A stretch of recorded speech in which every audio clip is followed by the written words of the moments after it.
the palace master hovered in the air, exuding powerful blood chi and divine pressure that seemed to fill the world. Behind him, the silhouette of a colossal black dragon soared above the heavens, its gaze piercing down upon the world. With a single palm, the palace master forced the nether dragon race leader to retreat.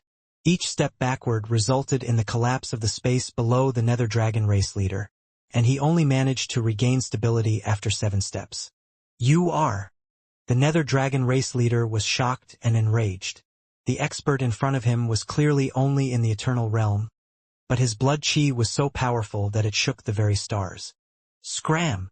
The palace master didn't pursue the nether dragon race leader after forcing him back. He just clasped his hands behind his back and indifferently said, "Traitor of the dragon race, I should tear all of you to pieces and grind your bones to dust. However, you've lost your 10,000 dragon nest and exhausted a great deal of your energy. With you being so weak, killing you now would damage the prestige of the barbarian dragon race. My barbarian dragon race disdains taking advantage of other people's precarious situations, so you can just fuck off." The palace master gained control over the entire battlefield as soon as he appeared. Numerous experts had heard of his reputation, but before this, they had regarded him as nothing important.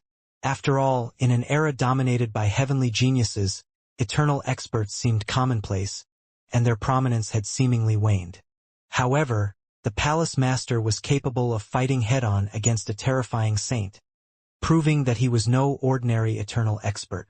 Moreover, his disdain for fighting the nether dragon race leader, combined with his overwhelming power, made people realize that, despite the High Firmament Academy's decline, their foundation remained strong. The nether dragon race might be powerful, but compared to the High Firmament Academy, it was still greatly lacking.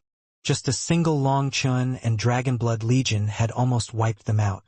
Now, with the palace master intervening and compelling the nether dragon race leader to retreat, it became evident that the true power of the High Firmament Academy was still concealed, as if the ongoing events were merely the tip of the iceberg. "Hand over the 10,000 dragon nest, otherwise," the nether dragon race leader roared, unwilling to let the matter rest. His son could be dead for all he knew, and the 10,000 dragon nest had been taken. If he left like this, the nether dragon race would be truly destroyed. There would be no stopping their decline. "Either scram or die. Those are your options. If you can give me a reason to kill you, I'd be very happy to help," stated the palace master coldly, shutting down any kind of negotiations. The nether dragon race leader quivered with rage, casting resentful glares at Yi Ling in the distance, at Long Chun and the others, and finally at the unyielding palace master.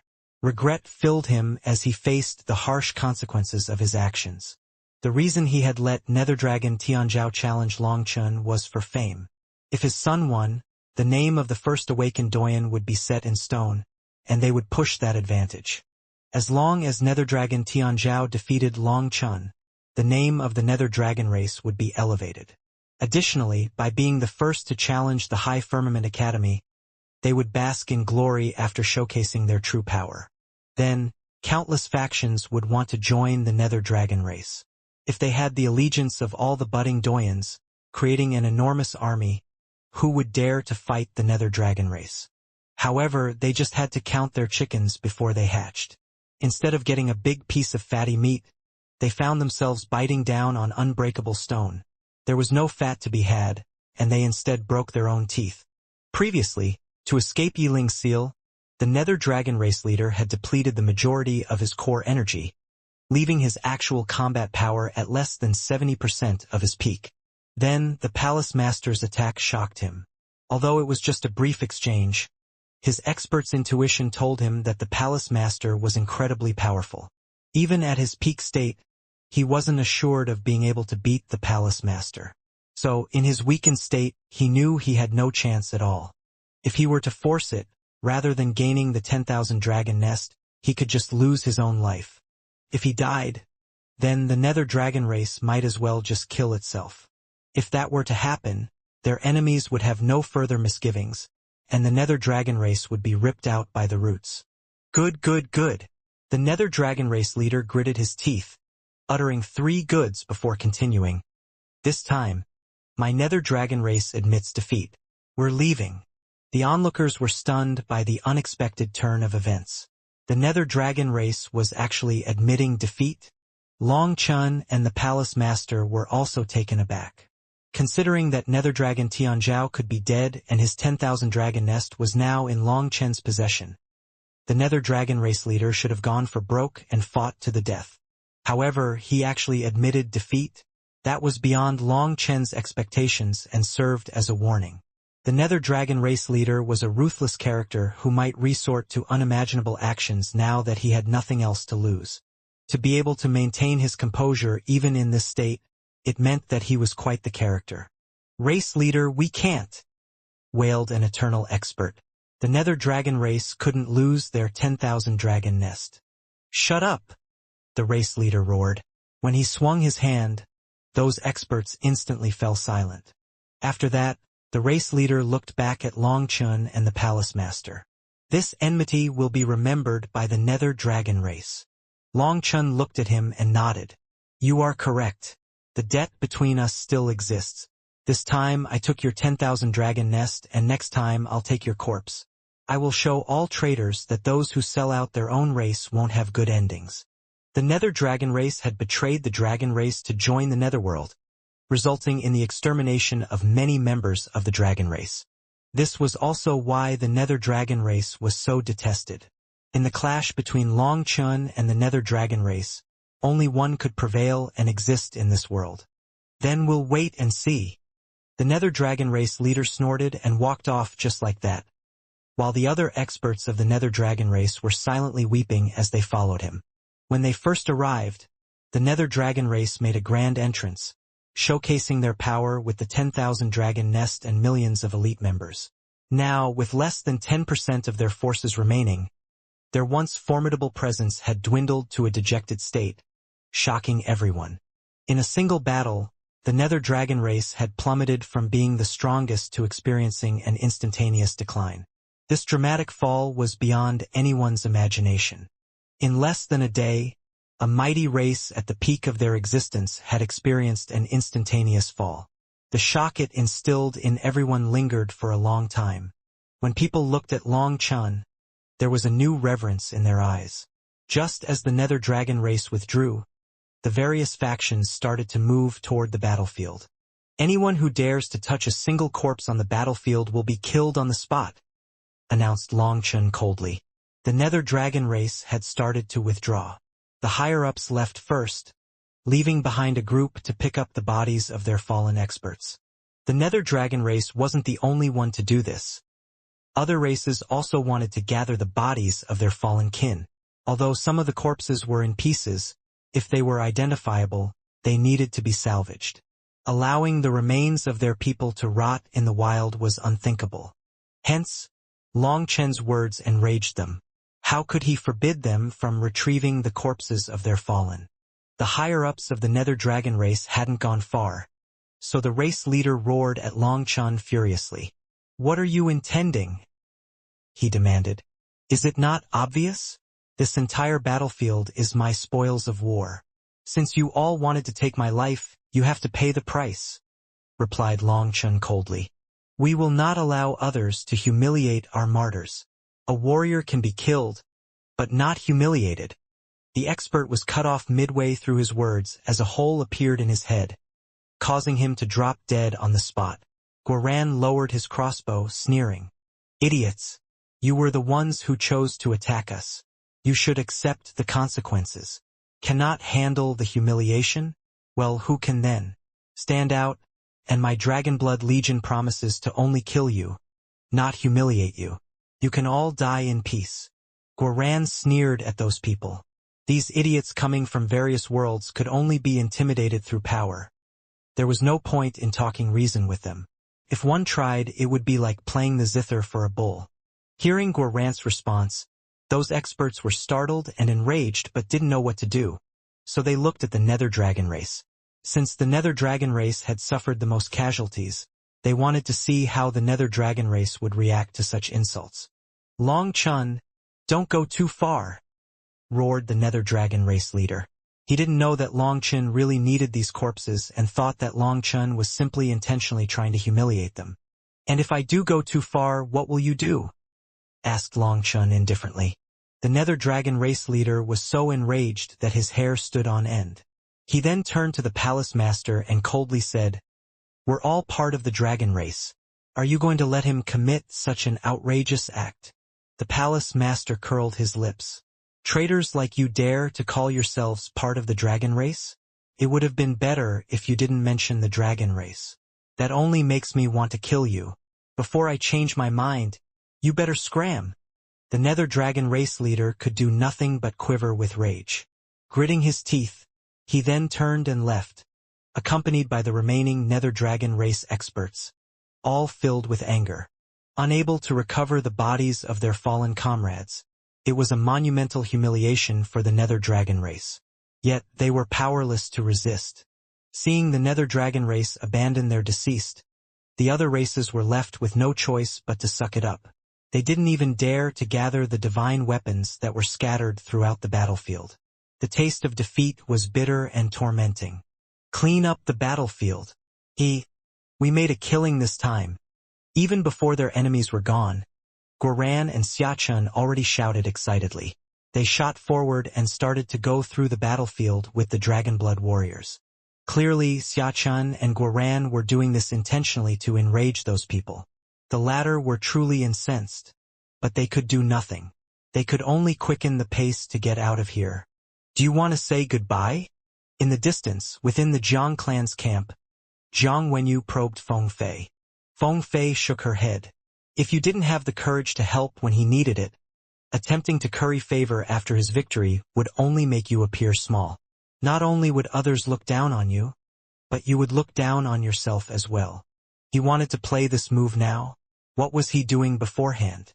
All of them had acted badass before but now wanted to suck up? Other than losing face, what else would this accomplish? Feng Fei truly understood Long Chen. At least, by maintaining distance now, perhaps he would still feel a bit better toward her. If she were to go over, that trace of good feeling would scatter with the wind. "Let's go." Feng Fei gathered the Jiang clan's people. In any case, they hadn't come for nothing. Watching such a shocking battle had benefited everyone. The Jiang clan's heavenly geniuses had been extremely arrogant when they first arrived.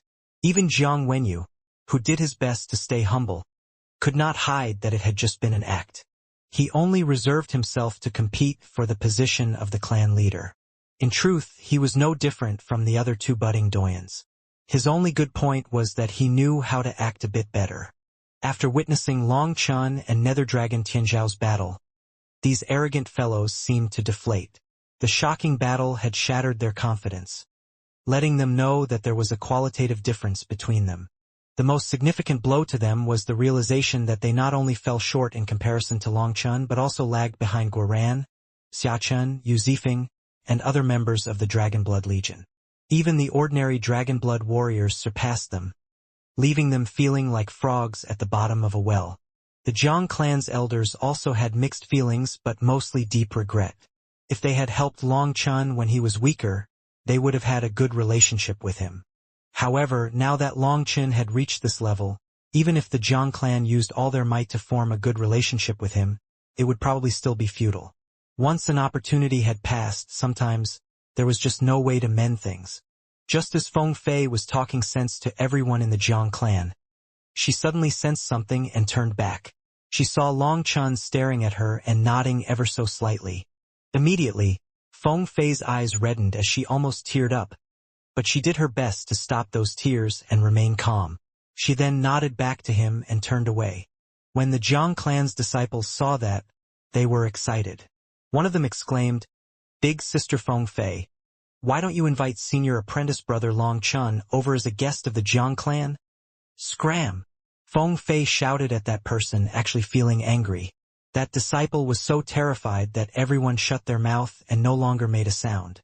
Feng Fei felt a deep bitterness inside. The nod from Long Chen was a form of pity, and she knew it as well. They understood each other, and it was this understanding that formed a bond between them. However, while she appreciated the goodwill, She also felt a mix of happiness and sadness. As someone with her own pride, she didn't want others to pity her. The sense of charity in that good feeling was something she found difficult to accept. The bitterness in Feng Fei's heart was known only by Long Chun. However, these disciples actually thought that Long Chun was expressing his fondness for her, and they wanted her to invite him over as a guest. Feng Fei was so enraged that she almost wept. Once Feng Fei led the Jiang clan away, the other spectators also felt like it was time to leave. With only their own people left on the battlefield, Long Chen's mind sank into the primal chaos space. He was eager to savor the rewards of his hard-fought victory. The enormous 10,000 dragon nest floated in the primal chaos space. In the outside world, it was an apocalyptic killing weapon, but it didn't even dare to move here. "How are you planning to deal with it?" asked the Earth Cauldron as it appeared in front of Long Chen. It was the only existence capable of freely moving between Long Chen's primal chaos space and his spiritual space. "Do you have any guidance, Senior?" asked Long Chen. "When it comes to the 10,000 dragon nest, you have two options. The first is to borrow the power of this space to make it submit. Then you can use it and will have the power to challenge saints," said the Earth Cauldron. "The power to challenge saints? So if I do encounter saints, I still won't have the power to kill them with it?" asked Long Chen. "The 10,000 dragon nest contains the will of countless generations of experts from the Nether Dragon race. It won't readily submit, even under the influence of the primal chaos space's pressure. To command its power, you'll need to use your core energy. As you are not a saint, at most you can unleash 10% of its power. Furthermore, when it doesn't wish to cooperate with you, 10% might be an optimistic estimate, sometimes even less. While this nest grants you the ability to defend against ordinary saints, defeating or killing one would still be an arduous task." Long Chen nodded. It was about what he had expected. Activating the 10,000 dragon nest would require the Nether Dragon race's bloodline. As Long Chen possessed true dragon essence blood, perhaps he would be able to control a different 10,000 dragon nest. However, since the Nether Dragon race had betrayed the dragon race, their nest would not obey Long Chen's true dragon blood. This explained why he had to use Nether Dragon Tianzhao's essence blood to draw the nest into the primal chaos space. "Then I'll take the second option," said Long Chen. The Earth Cauldron seemed baffled. After a moment it said, "I haven't even said what the second option is." Long Chen smiled. "The second option is to directly toss it into the black soil and turn it into fertilizer. The 10,000 dragon nest is composed of countless dragon corpses, so once it is devoured, it will unleash unimaginable life energy. Then I'll be able to grow even more 1,000-leaf sacred light snow lotuses and refine more saint light snow lotus pills. It is immensely beneficial to both of us." The Earth Cauldron was silent for a moment. "In truth, the second option is most beneficial to me, and it doesn't provide substantial assistance to you. Given my characteristics, I can't help you too much in battle. Most of the time, I can only help you block a few attacks. For example, if Nether Dragon Tianzhao had used his spear to launch a divine ability instead of directly slamming it into me, I wouldn't have been able to break it. Although the 10,000 dragon nest may not offer extensive support, it can still be regarded as a life-saving trump card." The Earth Cauldron was one half of the Heaven-Earth Cauldron, and it resembled water that nourished all things. Unable to change its characteristics, it was known as a true blue refining divine item, not a killing one. Killing went against its innate nature, so it wasn't able to help Long Chen too much in a battle. While it wanted to refine more sacred light snow lotus pills, it refrained from being selfish and made things clear to Long Chen, letting him make his own choice. Long Chen simply smiled. "In this world, is there such a thing as an absolute life-saving trump card? You can't trust such things too much. Otherwise, Nether Dragon Tianzhao wouldn't have been beaten so badly. If he hadn't sacrificed his own life in the end, he would have died like a dog. Rather than keeping life-saving trump cards in reserve, it would be better to use them to increase your own power. The Sacred Light Snow Lotus Pill is capable of upgrading both of our powers. So in my opinion, the two options can't be compared. You should take your time to consider. After all, I am only capable of offering you a limited amount of help, advised the Earth Cauldron. It was worried about Long Chun encountering danger in the future and unable to deal with it without the 10,000 dragon nest. As one of the 10 great primal chaos divine items, the Earth Cauldron had its own pride. It wouldn't deceive Long Chun for its own gain. I've thought it through. The 10,000 dragon nests runes are all used in the nether dragon race's cultivation arts. As my brothers train in the dragon blood body tempering art, they have the true dragon race's divine abilities and would look down on absorbing this filthy essence blood. As for myself, as the heir to the true dragon race, I have inherited the dragon race's pride as well.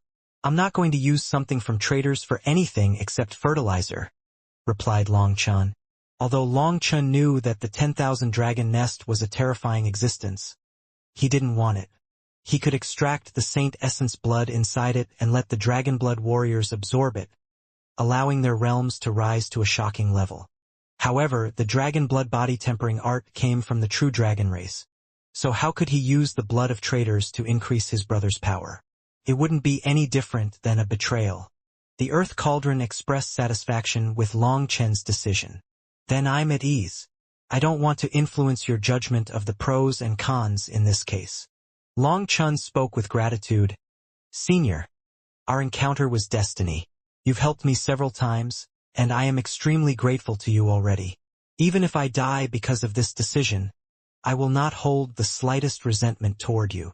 The Earth Cauldron suddenly fell silent. As Long Chun didn't get any more responses, his mind left the primal chaos space. Inside the primal chaos space, the Earth Cauldron's runes suddenly flowed around it, and the golden lotus seed in the sky also unleashed a blaze of light. The two seemed to be communicating. Finally, the Earth Cauldron sighed. What is right? What is wrong? Even after countless years, I still don't know. Fine. I'll wait for the Heaven Cauldron to return first. After all, I am too foolish, and the Heaven Cauldron has the best ideas. After that, the Earth Cauldron also left the primal chaos space, returning to Long Chen's spiritual space to rest. Boss, don't be in a rush. These corpses are too valuable. We have to slowly process them before giving them to you. Seeing Long Chun walk over, Guoran hastily cried out. There were too many corpses here, and their crystal cores and nadens were priceless treasures. As some corpses needed Xiachun and Guoran to personally go through them, they were progressing rather slowly with cleaning up the battlefield. It took 3 whole days before they finished. Fortunately, the palace master had brought the sleeping little crane back to the academy. This time, in order to help Yi Ling resist the power of the heavenly Das and regain her power as a saint, Little Crane had exhausted herself, which hurt Long Chun and the others. Could be said that without Little Crane, they wouldn't have managed to win this time.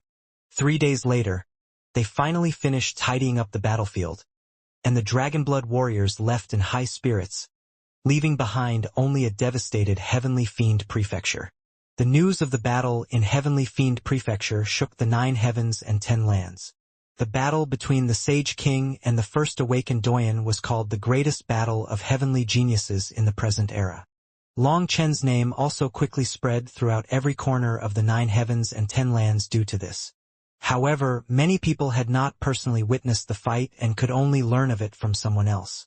As a result, they felt the rumor was exaggerated and didn't truly believe that Long Chun and Nether Dragon Tianzhao were that powerful.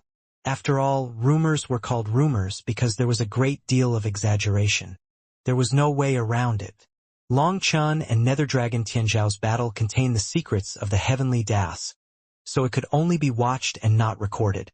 To make the rumors worse, many people had only watched through formations and were unable to truly sense their terrifying pressures. From the way the heaven and earth collapsed and the 10,000 Daos were torn apart, they could only imagine it. After that, they started to add their own details, narrating the story as if they had been right in the middle of it. For them, being able to witness such a terrifying battle was the peak of their life. In any case, since a lot of people hadn't seen it, any details that they added would have no way of being verified. 1 spoke to 10 and 10 spoke to 100.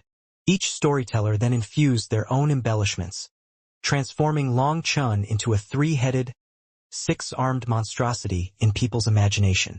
In the end, there were thousands of versions of the story, But Long Chen's victory over Netherdragon Tianzhao remained constant. That detail never changed. The human race's Sage King had defeated this era's first heavenly doyen. It was an undeniable fact that made countless budding doyens feel a sense of disappointment. Their goal was to become an awakened doyen, and they felt that if they could do so, they would be unrivaled. However, the first awakened doyen was still defeated by Long Chen, which caused quite a blow to their confidence. Humph! Netherdragon Tianzhao bragged so much, but he's worse than dog's hit. When I become a doyen, I will take Long Chen's head and show the world that this Sage King is still an ant in front of a doyen. Some people spat out some big words, however, they didn't dare to appear in public. No one knew if they went into seclusion to awaken as doyens, or if they were afraid of Long Chen suddenly strolling by and beating them. Most of the spectators of Long Chen and Netherdragon Tianzhao's battle were from the Darklight Heaven, and the experts of other heavens were unaware of it. Thus, when this news spread, it shook the various worlds. When they heard that someone from the Darklight Heaven had awakened as a doyen, they were shocked. Such a swift awakening. However, hot on the trail of that information was that this awakened doyen had been bested. Reactions varied among the experts. Some were astonished, some were reverent, and some were too stubborn to accept it. Whether it was the human race or the other races, they all had doubts about the veracity of this battle. Yet, despite the skepticism, all the heavenly geniuses of the world were now working hard to awaken as doyens and were too busy to investigate the truth of this matter. Nevertheless, this battle did push Long Chen into the heart of the storm. Everyone knew that the Darklight Heaven had produced the first awakened doyen, only for Long Chen to swiftly topple him from the pinnacle. Now, the only one standing at the peak was Long Chen. Since that mountain peak couldn't hide two tigers, Long Chen became the sole target of countless experts. Just like that, the stage was set for a looming and inevitable bloody battlefield. However, Long Chen remained indifferent to the attention and the brewing conflicts. He wasn't even thinking about how the recent battle would affect the future, as he had completely changed his attitude toward cultivation. Contemplating the long view was too exhausting for Long Chen. Long Chen brought the Dragonblood Legion back to the High Firmament Academy. The Academy's atmosphere remained serene, seemingly untouched by the recent events. However, the tranquility swiftly gave way to explosive reactions the next day. Only now did the disciples realize that while they were in seclusion, Long Chen had defeated the world's first awakened doyen. The news traveled slowly here because the Academy was essentially on lockdown. After all, they had to do so as they were targeted by many powerful factions inside the various worlds. A few days prior, when the Dragonblood Legion ventured out, numerous disciples engaged in quiet conversations, speculating about the purpose of their mission. Then, the shocking news that followed made it clear. The Dragonblood Legion had done something amazing and then silently came back. They were too low-key. The High Firmament Academy's higher-ups didn't mention a word about this matter, and even the disciples who had been present during the delivery of the challenge letter had been ordered to keep that matter secret.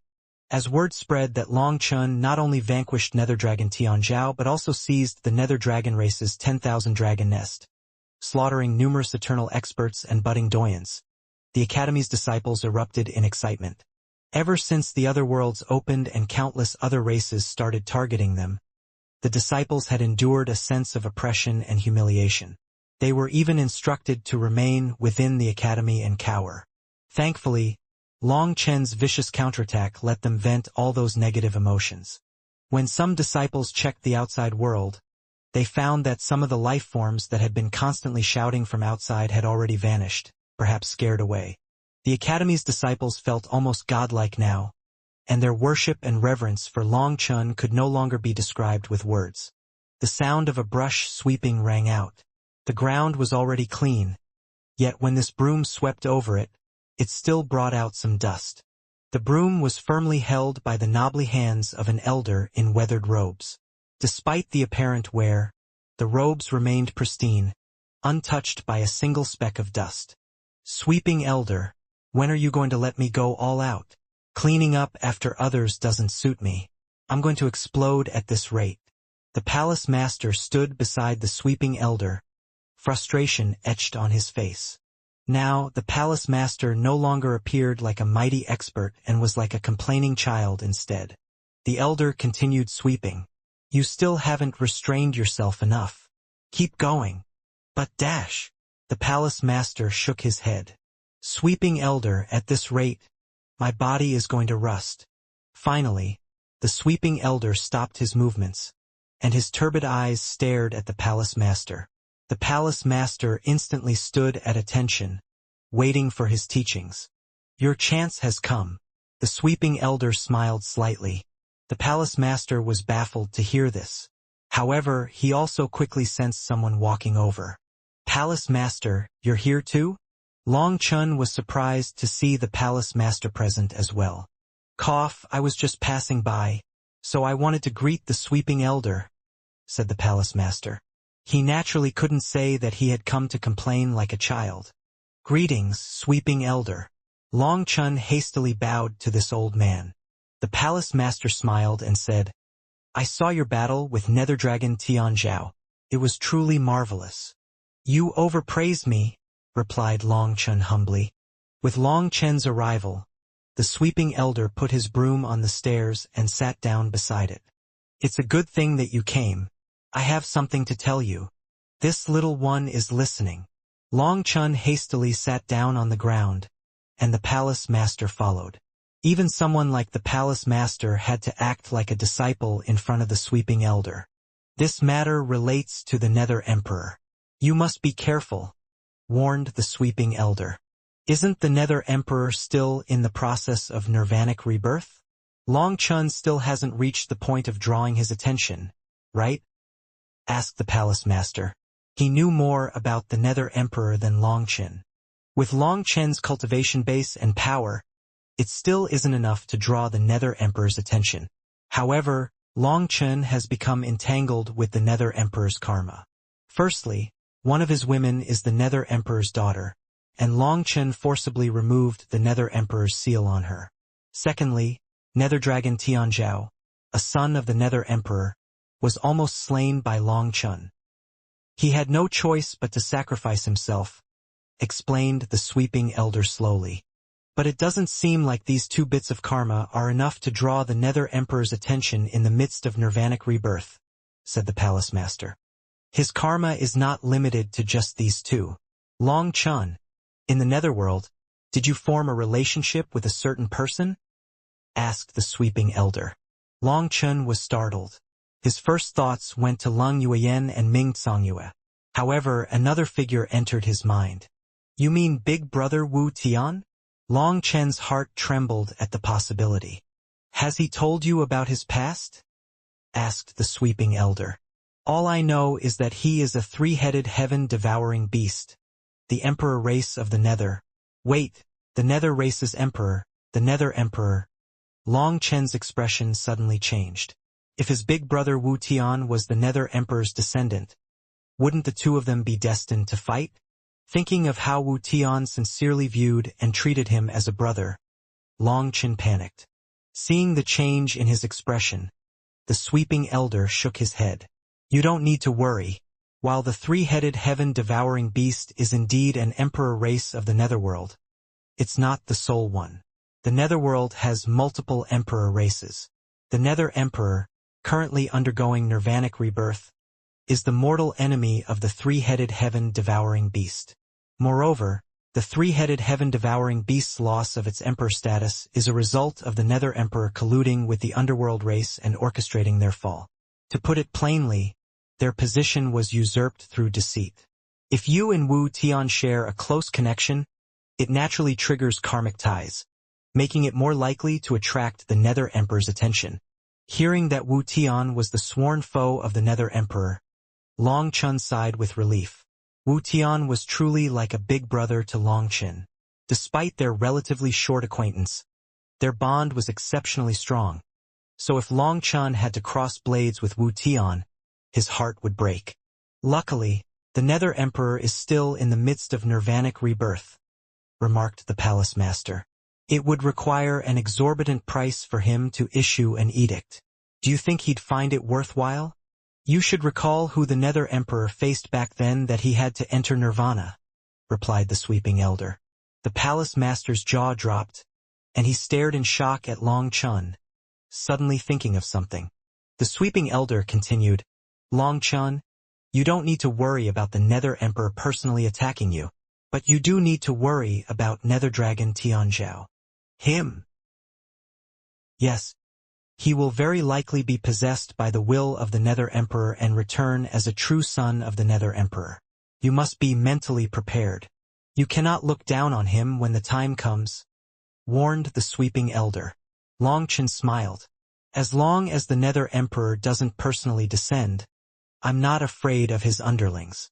Next time I run into that idiot, I'll wring off his neck and show him the price of betraying the dragon race. Long Chun felt newfound confidence after he knew that Wu Tian was not on the same side as the Nether Emperor. As for the potential challenges ahead, he harbored no fear of them. Who cared about the Nether Emperor's power? Long Chun had the golden lotus seed that Ant Gong had given him, and it was capable of resisting that power. When the time came, they would fight fairly. In that scenario, Long Chun didn't fear anyone. Ha ha ha. Good. I like that attitude. Seeing that Long Chun was still so confident as to say that he would kill Nether Dragon Tianzhao and clean up the trash of the dragon race, the palace master was particularly pleased. He patted Long Chun's shoulder hard as a sign of encouragement. The sweeping elder continued, Other than that, I must tell you something. Nether Dragon Tianzhao is not the first awakened heavenly Doyen. I understand. Long Chun nodded. The sweeping elder was slightly surprised. You knew. Long Chun smiled. It's a guess, but I feel like it's very likely. That is a bit unexpected, said the sweeping elder with a faint smile. It's simple. My wives still haven't come out of seclusion, and one of them in particular likes to cause trouble. If even she hasn't appeared after all of this, there's no way Nether Dragon Tianzhao is the first awakened Doyen.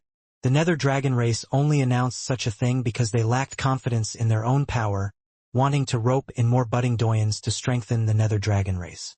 However, the truly prideful races would disdain roping in outsiders. By making such a huge fuss, the Nether Dragon race was attempting to cover up their weakness, that they were lacking budding Doyens.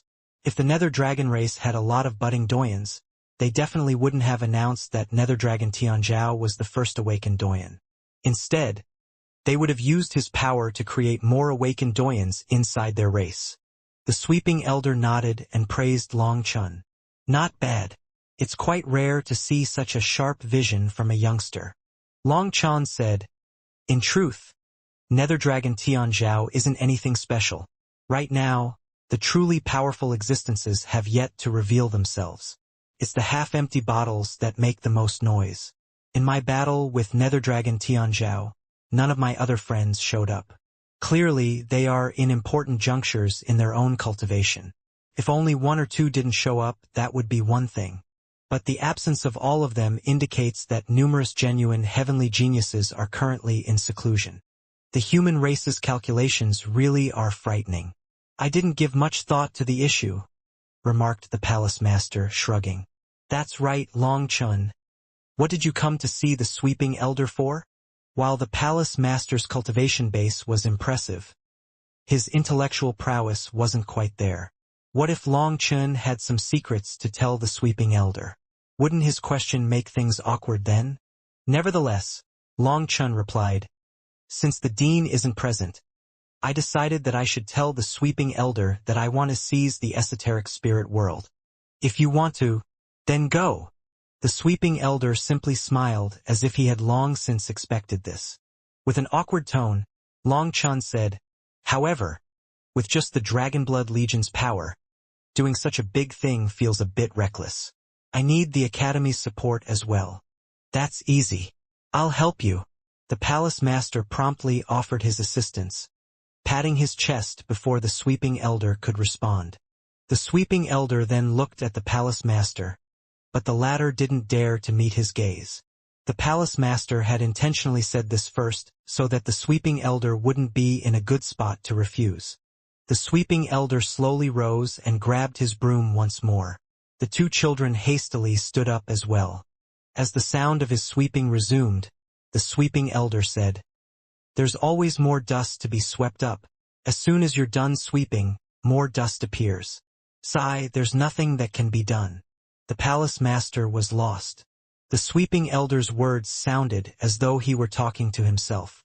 Uncertain whether the sweeping elder was displeased with him or expressing agreement, the palace master just stood there in confusion. Many thanks. On the other hand, Long Chun was delighted. After bowing to him together with the palace master, they left. When they were on the way, the palace master couldn't help asking, "What did the sweeping elder mean by that?" Long Chun smiled. "He meant there's always trash to clean up in this world. As soon as you're done cleaning up one batch, another batch is there waiting for you. Then doesn't that mean cleaning it is meaningless? Is the sweeping elder saying that he doesn't agree with your decision this time? Does he not want us to waste the effort?" asked the palace master in confusion. No, palace master, you are thinking in the wrong direction. If endless dust keeps coming, why does the sweeping elder spend all day cleaning the academy? asked Long Chun.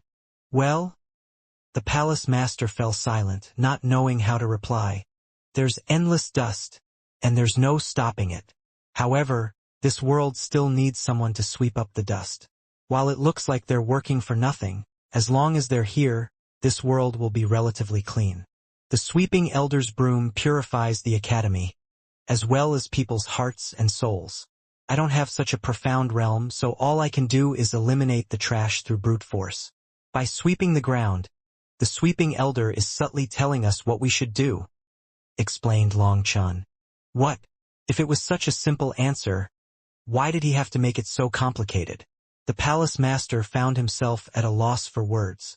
This, he thought, was the distinction between the human race and the dragon race, or perhaps more broadly between the human race and all other races. Some humans spoke in such a roundabout way that it left people scratching their heads, irritating others. Given the palace master's status, anyone who spoke to him typically got straight to the point, and anyone who didn't would get a beating. But of course he couldn't do such a thing to the sweeping elder. His words are profoundly aligned with the heavenly Taos, encompassing many levels. They are enough to cultivate to the pinnacle of the Tao and measure the 10,000 laws of the world. If we were to try to comprehend them, we could come up with countless meanings. However, I'm too foolish to understand more than the most basic meaning. Hehe. But in any case, he's agreed to our new mission, explained Long Chun. Your human race makes things too complicated. My dragon race has a simpler approach. Power is the ultimate arbiter, not words, the palace master remarked, shaking his head. I approve of that too. Long Chun nodded. Compared to the dragon race's cultivation method, the human race's techniques were incredibly complicated and obtuse. Worst of all, the more profound the principle, the less clearly it could be explained. The dragon race operated differently. Their divine abilities were handed down through generations, and the younger generation just had to briefly study them. In contrast, the human race did possess bloodline inheritances, but magical arts couldn't be transmitted through the bloodline alone. They had to be studied and comprehended on your own. There was a difference between bloodline inheritance and comprehending things on your own. If your comprehension was lacking, you would be unable to inherit your ancestors' magical arts. In other words, if the humans were too lazy, they would be doomed. Thus, the human race's inheritances were many times more complicated than other races, but that also had its advantages. This meant that these magical arts could be passed down through secret tomes. Furthermore, these magical arts did not have stringent bloodline requirements. Some of them could be used regardless of bloodline. Even some magical arts that were already extinct could be revived as long as they were recorded, giving future generations the chance to unlock them. This was something that other bloodline inheritances could not replicate. To sum it up, every single race had to have its own advantages to be able to survive to this point. Otherwise, they would have long since been washed away by the river of time. The dragon race possessed its own set of advantages, while the human race had its distinct strengths. It was challenging to determine which was superior or inferior. Each had its merits. Are you ready? The palace master and Long Chun arrived at the Dragonblood Legion's residence. At this moment, The 5,000-plus Dragonblood warriors had already gathered, as had millions of the Earth Spirit Race's army under Yi Ling's command. What shocked the palace master was Yi Shui. She was standing beside Yi Ling, and heavenly Tao runes were flowing around her as if prostrating toward her. She had clearly become an awakened Doyen. No wonder you're in such a rush to attack the esoteric spirit world. So you already have a true Doyen, said the palace master. Yi Ling said, in truth, it's a bit hasty for us to attack now. But Dean Longchen said that the faster the better. Longchen nodded. Helping the Earth Spirit Race reclaim the esoteric spirit world is crucial. Furthermore, I trust that those fellows in the esoteric spirit world are aware of our intentions and are starting to prepare. If we are too slow, they might be fully prepared by the time we are ready. Hence, striking while the iron is hot is better. Before the impact of killing Netherdragon Tianzhao is gone, we will strike the esoteric spirit world. However, according to race leader Yi Ling, the esoteric spirit world has 2 saints on their side and even managed to enlist a saint from another world to force the Earth Spirit Race out. To reclaim the esoteric spirit world, we will be facing at least 3 saints. So I've come to ask the Palace Master's help. 3 saints? I can finally exercise a bit. The Palace Master's eyes lit up, and he rejoiced inside. On the outside, though, he simply declared, leave those saints to me. Hearing that, the Earth Spirit Race was delighted. With the Palace Master's aid, everything would be easier. Soon, they would make their enemies pay back the blood debt they owed. Move out! Long Chun gave the order, and an army of millions charged out of the High Firmament Academy, heading straight for the esoteric spirit world. This time, he had no intention of moving secretively. He brazenly swaggered right up to the esoteric spirit world, startling countless experts on the way who then quickly spread the word. We've arrived. When they reached the gates to the esoteric spirit world, the expressions of the Earth Spirit Race's experts changed. That was because these gates had been sealed shut by a barrier. They knew that we would come back, so they sealed off the esoteric spirit world in advance. This barrier uses the esoteric spirit world's power. We have to break it from the inside.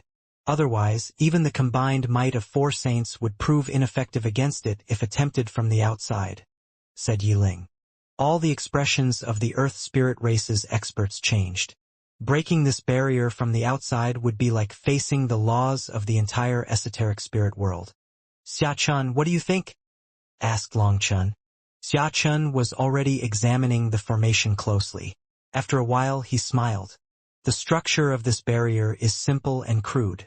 It's a minor matter for me to dismantle it. After saying that, Xia Chun started to take out formation discs. With Guorant's help, thousands of formation discs were quickly set up around the barrier in a set pattern. Despite looking random, there was a vague meaning behind their positions that felt just out of reach. After 2 hours, the runes on the formation discs started to light up and pulse according to their own rhythm. It was like there was a tide scrubbing against the barrier, and the barrier started to flow with it as well. At first, their rhythms were off, but after a while they gradually merged into one. As the barrier rumbled and shuddered, it started to twist. The human race's formation arts really are amazing. To use external objects and forces to control a power millions of times greater than yourself, in this aspect, the human race is unmatched. The Palace Master let out a deep sigh. Although he didn't know formation arts, he could tell that Xia Chun had used these formation discs to imitate the laws of the Darklight Heaven and dismantle the barrier. Xia Chun's power wasn't strong. However, with his formations, he was able to shake a barrier that even saints could do nothing to. Witnessing this, the Palace Master had no choice but to sigh in amazement at the human race's ingenuity. The Earth Spirit Race's experts felt a renewed sense of vigor. They had seen Xia Chun in action before. His commanding wave of hands filled the air with talismans, effectively beating back budding Doyens. Now, as he demonstrated the ability to dismantle such a terrifying barrier, their admiration for the Dragonblood Legion deepened. Suddenly, Xia Chun waved his hand, and all the formation discs were drawn back toward him, leaving everyone baffled. The barrier still wasn't broken. No? There was still the tide pattern on top of the barrier. It was quivering, but it showed no signs of breaking. "Boss, what do you think?" asked Xiaqin. "Leave the formation intact and just create an opening for us. We'll catch them like turtles in a jar," said Longchen. "All right." Xiaqin took out a dozen new formation discs and embedded them in the fluctuating barrier.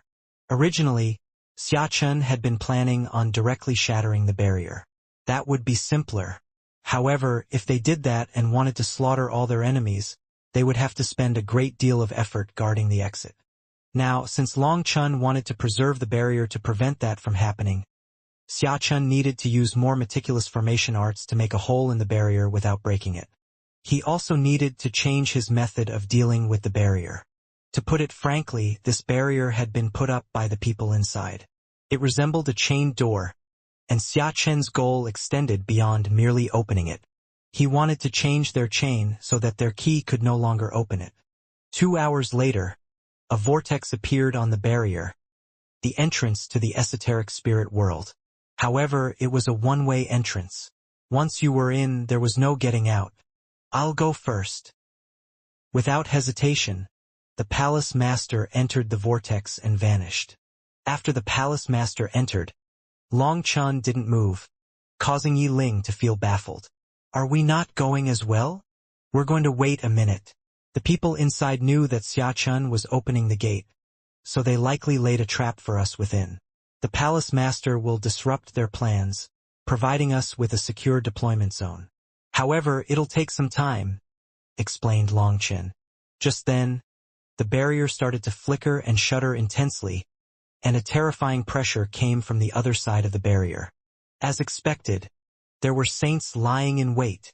Yi Ling's expression changed as she recognized those auras. 2 of them belonged to her mortal enemies, but surprisingly, aside from those 2 other saint auras were unfamiliar to her. In other words, when the palace master entered, he directly faced an attack from 4 saints all at once. Yi Ling's heart clenched. "No need to worry. The palace master's power surpasses all our imaginations," assured Longchen. Longchen had absolute confidence in the palace master. Although the palace master was only an eternal expert, Longchen trusted his power unconditionally. Certain individuals transcended the limitations of their realm, and the palace master was one such person. Longchen, too, belonged to this exceptional category. The barrier shuddered intensely before quickly becoming still again. Longchen shouted, "Now!" Summoning his divine ring and donning the Dragon King battle armor, Longchen held a flame lotus in his hand and propelled himself through the vortex. Without sparing a glance, he thrust the flame lotus forward. "Explode!" Longchen instantly detonated the flame lotus, unleashing a wave of raging fire. Within that wave of fire, Longchen saw countless figures and weapons succumbing to its wrath, accompanied by the furious roars of countless lifeforms. Just as Longchen predicted, while the palace master had charged in, countless experts lingered near the entrance to ambush them.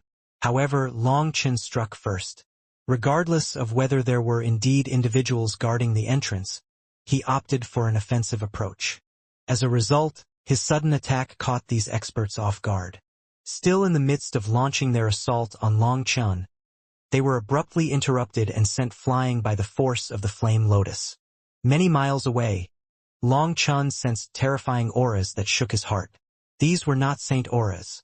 Instead, they emanated from 7 awakened doyens who bore the brunt of his fire wave, along with over 10,000 budding doyens. "Die!" A furious roar rang out, and sharp chi pierced through the heavens, heading straight for Longchen. Boom! Longchen also roared and unleashed a punch covered in flowing stars, blowing the sharp chi apart. To his surprise, this attack was actually a wooden thorn. A wood element cultivator? Just as Longchen shattered that wood element doyen's attack, vines silently snaked around his legs. With Longchen's attention on the wooden thorn, the vines succeeded in wrapping around him. Not good. Longchen was startled, and before he could react, the vines constricted around him. Longchen instinctively tried to break them, only to find that they were incomparably tough. Now rendered powerless and immobile, he couldn't unleash any of his strength. At this moment, a warhammer smashed through the air at him. Another terrifying doyen appeared, and their cooperation was seamless. Just as that warhammer was about to land, a ray of sword chi severed the vines wrapped around Long Chen's feet, delighting him. Yu Zifeng had come. Regaining his freedom, Long Chen took out a bronze cauldron and smashed the warhammer with it. Long Chen's previous attack had come out of nowhere. However, to his surprise, the enemies had their countermeasures in place, and they executed their trap flawlessly. Fortunately, Yu Zifeng arrived just in time to help Long Chen out of his predicament. Otherwise, Long Chen would have struggled under the binding vines. As soon as Long Chen escaped the vines, he smashed the warhammer with the earth cauldron. Direct exchanges like this were what he feared the least. Boom! The warhammer instantly disintegrated. This terrifying saint weapon was nothing in front of the earth cauldron. After the impact, a large life form spat out a mouthful of blood as he was pierced through by the fragments of his warhammer. A golden saber slashed down right at this moment, directly beheading that large life form. "Guoran is here. Who dares to fight me?" shouted Guoran. As soon as he arrived, he directly dealt the killing blow to that doyen, taking advantage of the doyen's severe wounds. Upon the doyen's demise, blood rain once again descended from the heavens. It seemed that the heavens were weeping. Just then, Guyang, Li Qi, Song Mingyuan, Xiachan, Bai Shaola, Bai Shishir, Yu Qingxian, Yiling, Yishui, and the rest of the Dragonblood Legion also charged in. Seeing those doyens, Guyang and the others' eyes reddened. Now, they finally had a chance to fight a group of doyens. They definitely wouldn't let this opportunity go to waste. As for Guoran, after killing the first doyen, he chose to be generous and refrained from contending with others for the spoils. Instead, he took the lead, directing the Dragonblood warriors against the opposing army. With one doyen down, 6 remained. In an instant, Guyang, Li Qi, Song Mingyuan, Yu Zifeng, Xiachan, Bai Shishir, Bai Shaola, and Yu Qingxian surrounded them. This was the case of, there are many wolves but not enough meat. Other than Yu Qingxian, who decided to take responsibility for providing support, the others engaged in an intense clash. After all, these 6 were heavenly doyens, the strongest heavenly geniuses of the world. To be able to beat them was a great achievement. Yu Zifeng confronted his opponent solo, a life form entwined in vines. The resilient vines proved no match for Yu Zifeng's sword chi, easily severed with relentless precision. There was no stopping him, so that life form had to repeatedly retreat. Golden light blazed out of Bai Shishir. In her manifestation, the goddess statue unleashed a concentrated divine light onto her golden sword. Each swing of her sword sent shockwaves through the world, resonating with formidable power. Bai Shishir was extremely powerful and ferocious, unleashing a barrage of vicious moves that allowed her to contend evenly with a doyen on her own. Adjacent to her on the battlefield, Bai Shaola and the violet pupil 9-tail fox had merged, transforming into the true form of the violet pupil 9-tail fox. As its sharp claws raked through the air, it also fought evenly with a heavenly doyen. The violet pupil 9-tail fox finally showed the true face of a desolate beast, its horrifying killing intent sending shivers down the spines of those present. Guyang was also fighting solo, while Li Qi and Song Mingyuan joined forces against one doyen. When the two worked together, their earthen giants unleashed unprecedented power, pressing back their opponents so hard that they could only defend. Xiachan swiftly wove intricate hand seals, launching a barrage of talismans against the heavenly doyen. On this battlefield, Xiachan's battle was the most captivating one.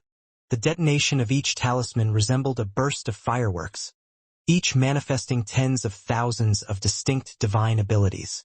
The infuriated doyen found himself repeatedly pushed back, unable to break free from the encirclement of Xiachan's talismans despite several attempts. Seeing that the Dragonblood Legion could handle things here, Long Chen stopped fighting. The Earth Spirit Race's elites also dove in, and with the Dragonblood Legion as the vanguard, they swept through the battlefield. As Yi Shui glowed, divine light fell upon the Earth Spirit Race's experts. With that sacred light supporting them, it was like they had endless power. Long Chun knew that Yi Shui's ability was not for attacking but for supporting. She could bestow the power of the heavenly Daos to all of her people, greatly increasing their battle prowess. The battlefield descended into utter chaos, teeming with innumerable experts and unfamiliar lifeforms unseen by the Dragonblood Legion before. To make things worse, tree demons emerged sporadically from the ground, attempting sneak attacks on Long Chen's side. However, with the Dragonblood Legion's experience in countless battles, this kind of little trick was nothing. They waged a relentless slaughter, turning the battleground into a landscape where rivers of blood flowed freely. Hovering in the air, Long Chun overlooked the battle. Although their enemies outnumbered them and there were too many eternal expert enemies to count, Long Chun saw that everything was under control. Victory was merely a matter of time. At first, he was a bit worried that these doyens would be too much for them. However, he quickly found that these doyens were actually weaker than Nether Dragon Tianzhou. Long Chun didn't know why there would be such a difference between doyens. But whether it was their manifestations, auras, or power, they were clearly a whole level weaker than Nether Dragon Tianzhou. Long Chun wasn't the only one who noticed it. The ones fighting them also saw this difference and quickened their pace of attacks. If they couldn't even beat people like this, how could they have the face to follow Long Chun? Long Chun, let's go support the Palace Master. Yi Ling also joined the battle at the start. Due to just returning to the esoteric spirit world, her power was still rising from the eternal realm to the saint realm. Although she hadn't recovered to her peak, seeing that the fate of this battle was already determined, she wanted to help the Palace Master. After all, the Palace Master was fighting one against many. If something happened to him, then this battle would ultimately end in their defeat. All right. Long Chun was also somewhat worried about the Palace Master. Originally, according to Yi Ling, there were only 2 other saints in the esoteric spirit world. With the support of the Earth spirit race's karmic luck, even 1 against 2, she was able to fight them. Later, they managed to invite a helper, and the 3 of them joined forces to break her defenses. After that, the Earth spirit race was forced to flee. According to reason, the esoteric spirit world should only house 3 saints, but the discovery of 2 additional ones made Yi Ling uneasy. After recovering a bit, she set off with Long Chun. As they traversed the terrain, they encountered widespread devastation, providing a clear trail to follow along with distant rumblings. They quickly saw some enormous figures in the distance. When she saw who was fighting, Yi Ling was shocked and enraged. Corrupt blood tree demon. 2 enormous trees hung in the air, exuding a malevolent aura that tainted the entire world. However, these trees weren't tangible. They were manifestations behind 2 elders. Wielding emerald walking sticks, the 2 elders launched relentless attacks on the Palace Master. Yi Ling's fury exploded when she saw those 2 elders. In fact, she was so enraged that she was shaking. They've actually colluded with the corrupt blood tree demon race, aiming to completely destroy the foundation of my Earth spirit race. No wonder I couldn't sense the ancestral blessing upon my return. Yi Ling gritted her teeth. It was Long Chen's first time seeing her so agitated. The corrupt blood tree demon was universally despised by countless races and deemed inherently malevolent. They liked destroying things, especially sacred lands. They would first infect their purity and transform that holy energy into fertilizer for themselves. Seeing them, Yi Ling had a bad feeling. The Earth spirit race's ancestral land was very difficult to destroy, so temporarily losing that land hadn't been a major concern for her. However, the corrupt blood tree demon race posed a different threat. If they destroyed the foundation of the Earth spirit race, it would be a nightmare for Yi Ling. Amidst the turmoil, 3 additional saints joined the siege against the Palace Master. Summoning his barbarian dragon manifestation, the Palace Master unleashed dragon claws that tore through the heavens, rending the fabric of the world. With every devastating punch and kick, his dragon blood energy erupted. Even 1 against 5, the Palace Master didn't appear to be at a disadvantage. Finally, the Palace Master showed off his terrifying side. The barbarian dragon within his manifestation executed a relentless onslaught, its movements resembling a dance that conveyed a sense of limitless power as he battled against the 5 saints. The 2 enormous tree demons were constantly splashing black liquid onto the palace master's manifestation.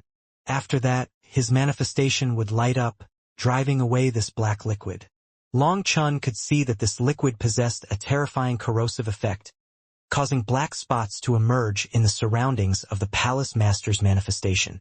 Even a manifestation can be corrupted? Long Chun was startled. That is the special divine ability of the corrupt blood tree demons. They're extremely hateful and can corrupt everything in the world, whether it has form or not, explained Yiling. Scram! Suddenly, the palace master roared, and with a single punch, he blew away the 2 old men. His fist then smashed toward one of those tree demons. The palace master seethed with anger as these 2 were too hateful. They were constantly corroding his manifestation. Their incessant corrosion of his manifestation weakened its support, thereby diminishing his overall combat power. They had just been fighting for a few minutes, but countless spots had appeared on the edges of the palace master's manifestation. His power was clearly weakening. At this moment, he could only use 90% of his maximum power. He felt a twinge of regret. He should have swiftly eliminated these 2 troublesome fellows upon entering. If he had dealt with them promptly, he could have relied on his own abilities to dispatch the other saints without concern. One of the tree demon saints formed hand seals, creating 18 muddy water shields in front of him. As they were blasted apart, rotten branches and leaves flew out of that muddy water, along with an incomparably repulsive stench that could make a person vomit with a mere whiff. In an instant, the entire sky was filled with the air of decay. Despite being sent flying by the palace master's punch, the tree demon remained unharmed after the impact had been softened by his shields. This barbarian dragon is only this strong. Today, I will corrode you into bones, and I'll be absorbing your flesh for myself. Ha ha ha!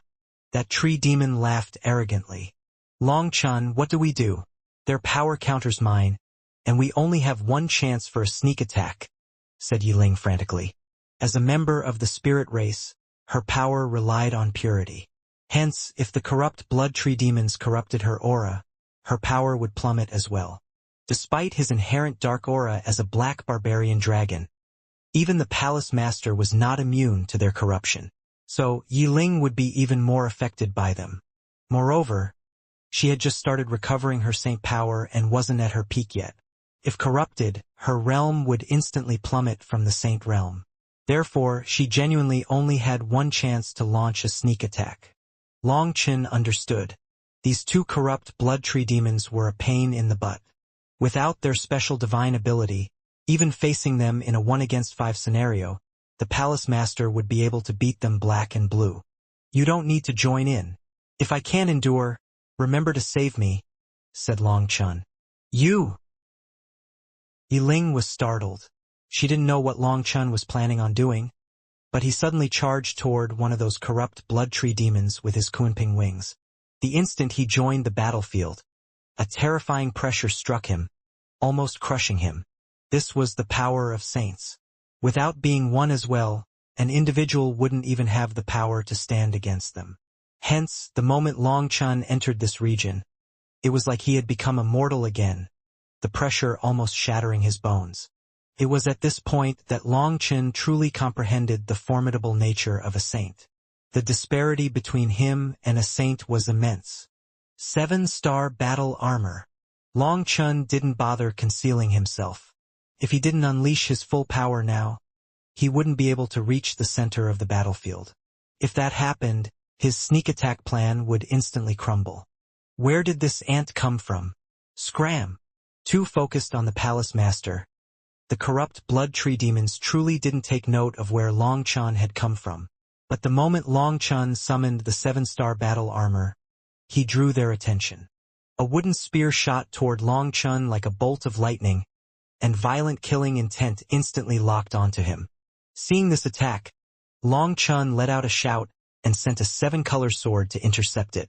Then the sword exploded upon contact with the wooden spear, unable to endure a single blow from it. However, that was within Long Chen's expectations. The moment he stepped onto the battlefield, he already knew the difference between him and a saint. He wasn't so arrogant as to believe that he could block the full power attack of a saint. The wooden spear's path was deviated by the seven-peak sword, and it flew past Long Chun. Oh! That corrupt blood tree demon was startled, not expecting Long Chun to deflect his attack. Most importantly, his attack had locked onto Long Chun, but the timing and angle of Long Chun's counterattack were perfect. This caused the lock on him to temporarily lose its effect, and that split second was just enough to make the attack miss.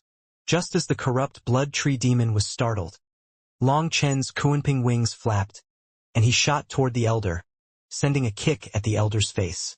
"Brat, you're asking for it." The corrupt blood tree demon was incensed, revealing fingers like claws that were grabbing for Long Chen's foot. However, to his surprise, Long Chen's attack turned out to be a feint, and the elder's hand closed on nothing but thin air. At that moment, a hand viciously slapped him across the face from an inconceivable angle. Pow! With an explosive sound, Long Chen's palm solidly landed on the corrupt blood tree demon's face. At that moment, even the vigilant Yi Ling was stunned. The instant Long Chun dodged the wooden spear, he used 7 different movement arts, creating afterimages that filled the air. The dazzling display left her unable to tell where he really was. However, what perplexed her was why Long Chun would go through all the effort to get close to this saint, only to slap him in the face. Boom! Following that, an even more inexplicable scene occurred. The moment Long Chen's palm struck the corrupt blood tree demon's face, black soil burst out and buried the tree demon saint. All of a sudden, a miserable shriek came from that corrupt blood tree demon. When the black soil landed on him, it resembled boiling water being thrown on snow. Giant holes instantly corroded through him. The corrupt blood tree demon roared. With an explosive sound, that black soil flew off, and a figure shot backward like a shooting star. The black soil had been thrown off, but the saint's entire face had sunk in, leaving only half his head intact. His appearance now resembled that of a sinister ghoul. As he flung off the black soil filled the air, blocking everyone's vision. The other corrupt blood tree demon was stunned by the state of his comrade. "What are you looking at?" Just then, the other corrupt blood tree demon felt a gust of wind behind his head. A hand then struck him in the back of his head. More black soil poured out, drowning him as well. Long Chun had known from the start that if he pulled off his first attack, the first thing the tree demon would do was fling off this black soil. Thus, he had made a fake that was blasted away along with the black soil to make them think that he was no longer present amongst them. Just as their attention was drawn to the state of that corrupt blood tree demon, Long Chun used their obstructed vision to slip behind his next target. Die! That corrupt blood tree demon roared and instantly swung his staff behind him. The wooden staff exploded upon contact with a bronze cauldron, and the tree demon's arm was broken due to the impact. His counterattack was also within Long Chen's expectations. He had long since been holding the earth cauldron in wait. However, what Long Chun hadn't expected was for the attack of a saint to be so terrifying. Although the earth cauldron managed to block 90% of the attack's power, the shockwaves still struck him, causing him to cough up blood. It felt like his insides were shifting, and he was sent flying. Die! Seeing the opportunity, the palace master punched the corrupt blood tree demon. Having just lost an arm, the latter was weakened and could do nothing but let the palace master's fist blast his head apart. This turn of events was too shocking. The other saints had never imagined that a little world king could break the balance of the battlefield. When the corrupt blood tree demon's head exploded, a ray of light shot out of him. That was his soul and his Yuan spirit. Even if a saint's body was destroyed, as long as their soul was not extinguished, their power could still not be underestimated. His then Yuan spirit moved toward his manifestation so that they could merge. If that were to happen, he could keep fighting. However, his Yuan spirit had just moved when an enormous mouth appeared and devoured him. No! His Yuan spirit cried out, but it was too late. The palace master had transformed into a black barbarian dragon, instantly devouring his Yuan spirit. After that, his aura instantly grew. Die! The palace master's dragon claw slashed through the air again, locking the space around the other corrupt blood tree demon. To the surprise of the other saints, when the palace master consumed the Yuan spirit, his aura grew explosively, going from the eternal realm all the way to the half-step saint realm. The other corrupt blood tree demon had his head torn apart by the dragon claws. The palace master opened his mouth, and before his Yuan spirit could even emerge, he directly bit off his head, devouring the Yuan spirit. Explosive rumbling came from the palace master after consuming both those Yuan spirits.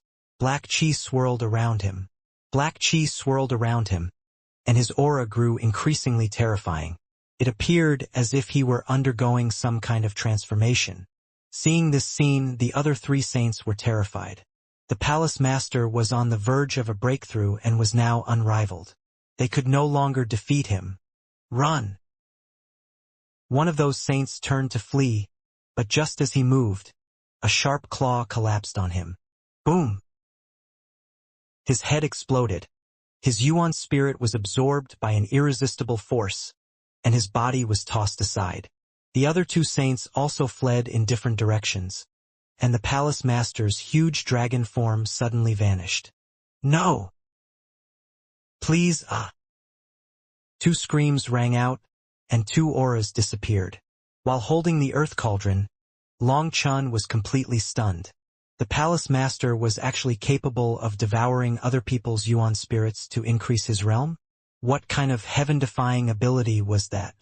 Long Chun, I'm about to break through, so I must return to the academy immediately. I owe you a favor for this, shouted the palace master. Following that, there was an immense explosion near the entrance to the esoteric spirit world. Long Chun and Yi Ling hastily rushed back to see that the exit had been torn through, and the palace master was gone. Yi Ling was stunned. The barrier surrounding the exit was made by the esoteric spirit world's power, something that even over 10 saints working together might struggle to destroy. Yet, the palace master had instantly torn through it. Just how powerful was the palace master? The 5 saints had been killed, and of the 7 doyens, 5 had died. Numerous budding doyens had also met their end here. The esoteric spirit world's experts instantly crumbled, rushing desperately toward the open exit. Anticipating their attempt to escape, Guoran had laid a trap for them. Like moths drawn to a flame, they found themselves ensnared in the trap, with no one making it through. Recognizing the futility of their escape, they started to kneel and beg for mercy. Seeing them pitifully begging for mercy, the Earth Spirit Race's experts cursed them. I don't recall you giving our Earth Spirit Race a chance to beg for mercy. A blood debt must be paid in blood. You can all die. The Earth Spirit Race's experts that had come were their elites, and they had personally witnessed their comrades die beside them. The haunting expressions of their fallen allies would forever be etched in their memories. All they harbored for these people was hatred. There was no room for pity. Mercilessly, their butcher blades slammed down to settle the blood debt. The battle continued, but Long Chun wasn't interested in it, so he started to go through the battlefield. Hee. The body of a saint must be something good. Long Chen's heart heated up when he saw some treasures. Last time, after the Heavenly Fiend Prefecture's battle, Long Chun and the others had gained countless corpses. However, Xia Chun and Guoran needed to perform maintenance on the Dragonblood Warrior's weapons and armor afterward, as well as prepare for the esoteric spirit world's conquest, so they didn't have time to deal with the corpses. Since that was the case, those corpses were still in their hands, waiting to go through their processing before being given to Long Chun. This time, Long Chun got the corpses of 5 saints, so he carefully stowed those remains away, refraining from directly tossing them into the black soil. Otherwise, Guoran and Xia Chun would never forgive him. Even the corpses of eternal experts were regarded as priceless treasures in their eyes, signifying that the corpses of saints were more than enough to drive them crazy. Xia Chun, in particular, could use the essence blood of saints to craft saint-level talismans capable of unleashing an attack on the level of a saint's blow. Long Chin first put away the corpses. Only once they were safely within the primal chaos space did he relax. As the battle approached the end, the Dragonblood Legion focused on guarding the gate, while the Earth Spirit race pursued the remnants alongside Gu Yong, Li Qi, Song Mingyuan, and the others. However, finding all the leftovers would take some time. Fortunately, no one was in a rush. Xiaqin had already set up a formation to repair the barrier. Once restored, the esoteric spirit world would once again be sealed off from the dark light heaven. There was no longer a need for more experts to be fighting, so Long Chun, Yu Qingxian, and Bai Shishir followed Yi Ling and Yi Xue to the Earth Spirit race's ancestral land. This once beautiful wonderland now lay in ruins, with rivers tainted by dirty water and the air filled with the stench of decay.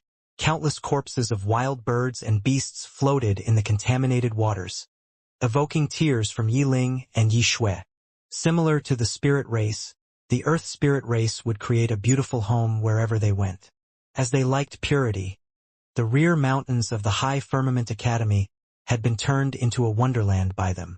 Having dwelled in this land for countless years, the Earth Spirit race had cultivated it into a home. Witnessing its degradation to its current state evoked a surge of anger, even in outsiders like Long Chun. The devastation was done by the corrupt blood tree demons. Only they had the power to so quickly turn a thriving land into a land of death. Yi Ling and Yi Xue pressed forward with tears in their eyes, and they quickly saw a large mountain. At the top of the mountain stood a single T. While not exceptionally tall, its crown was vast, resembling a giant mushroom that covered the entire mountain. The size of the crown was greater than any other tree Long Chun had ever seen, almost comparable to a prefecture. However, this enormous tree was dying, its leaves yellow and wilted. Seeing this scene, Yi Ling and Yi Xue wept uncontrollably. This was their holy tree, the source of the Earth Spirit race's faith energy. It was thanks to the protection of this holy tree that the Earth Spirit race had managed to repel their enemies countless times. It was what allowed Yi Ling to safeguard her people even under the attacks of two saints. During the last confrontation, when those two saints managed to recruit a third saint, the holy tree had exhausted its power to shield the Earth Spirit race. The battle used up its core energy rapidly. Once it was all exhausted, the holy tree would die, and the Earth Spirit race would be slaughtered. Faced with this dire situation, Yi Ling made the difficult choice to flee the esoteric spirit world. Without the need for the holy tree's protection, its precious energy could be conserved for self-defense. This strategy would temporarily render it impervious even to the combined might of three saints. However, Yi Ling hadn't expected those bastards to collude with the corrupt blood tree demon race. Now their sacred land was tainted, and the holy tree's core was damaged. If they had returned a few days later, it wouldn't just be their sacred land that was destroyed. Their holy tree would be dead as well. When Yi Ling and Yi Xue appeared, divine light fell from the holy tree like comforting hands caressing their faces. This poignant scene only intensified the tears streaming down Yi Ling and Yi Xue's faces. In a sudden gesture, Yi Xue formed hand seals, unleashing the aura of a Doyen. She used her own core energy to heal the holy tree. However, two rays of holy light suddenly descended and disrupted her efforts.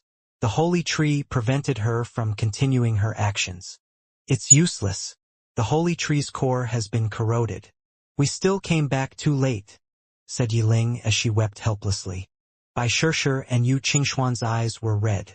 They too felt a profound sense of sorrow. The corrupt blood tree demon race was truly hateful. How could there be such a vile life form in this world?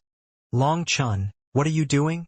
Bai Shishir suddenly noticed Long Chun walking forward alone. He approached the rear of the mountain where a bottomless hole was located, and black liquid bubbled inside, helping it recover.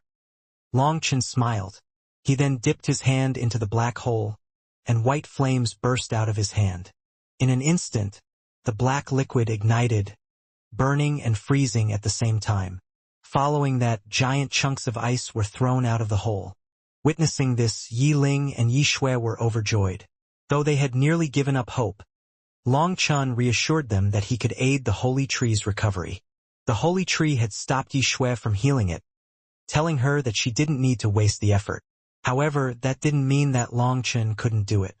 Yi Shui had absolute confidence in Longchen. Ever since Longchen had taken one of her sacred light pistols, and then returned a snow lotus pill that allowed her to directly awaken as a Doyen, she trusted him fully. Suddenly, explosive sounds came from underneath, as if something was roaring with fury. Yiling cried out, "How hateful! It's the corrupt blood tree demon's Saint Seal." When Longchen froze the black water and tossed it out, they realized that this hole surrounded the holy tree's main root.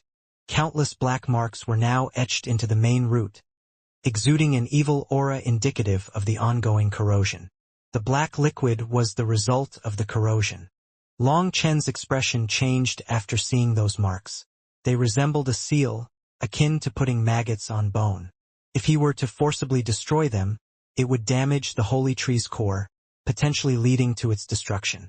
Fortunately, Xiachun could help Longchen with this issue. He was busy guarding the exit, so they sent an urgent message to him. In just a moment, he quickly arrived, and upon seeing the seal, he used multiple methods and finally succeeded in undoing it. Countless members of the Earth spirit race had already gathered at this location, and they all prostrated themselves towards Xiachun, viewing him as a deity. This admiration filled Xiachun with immense pride.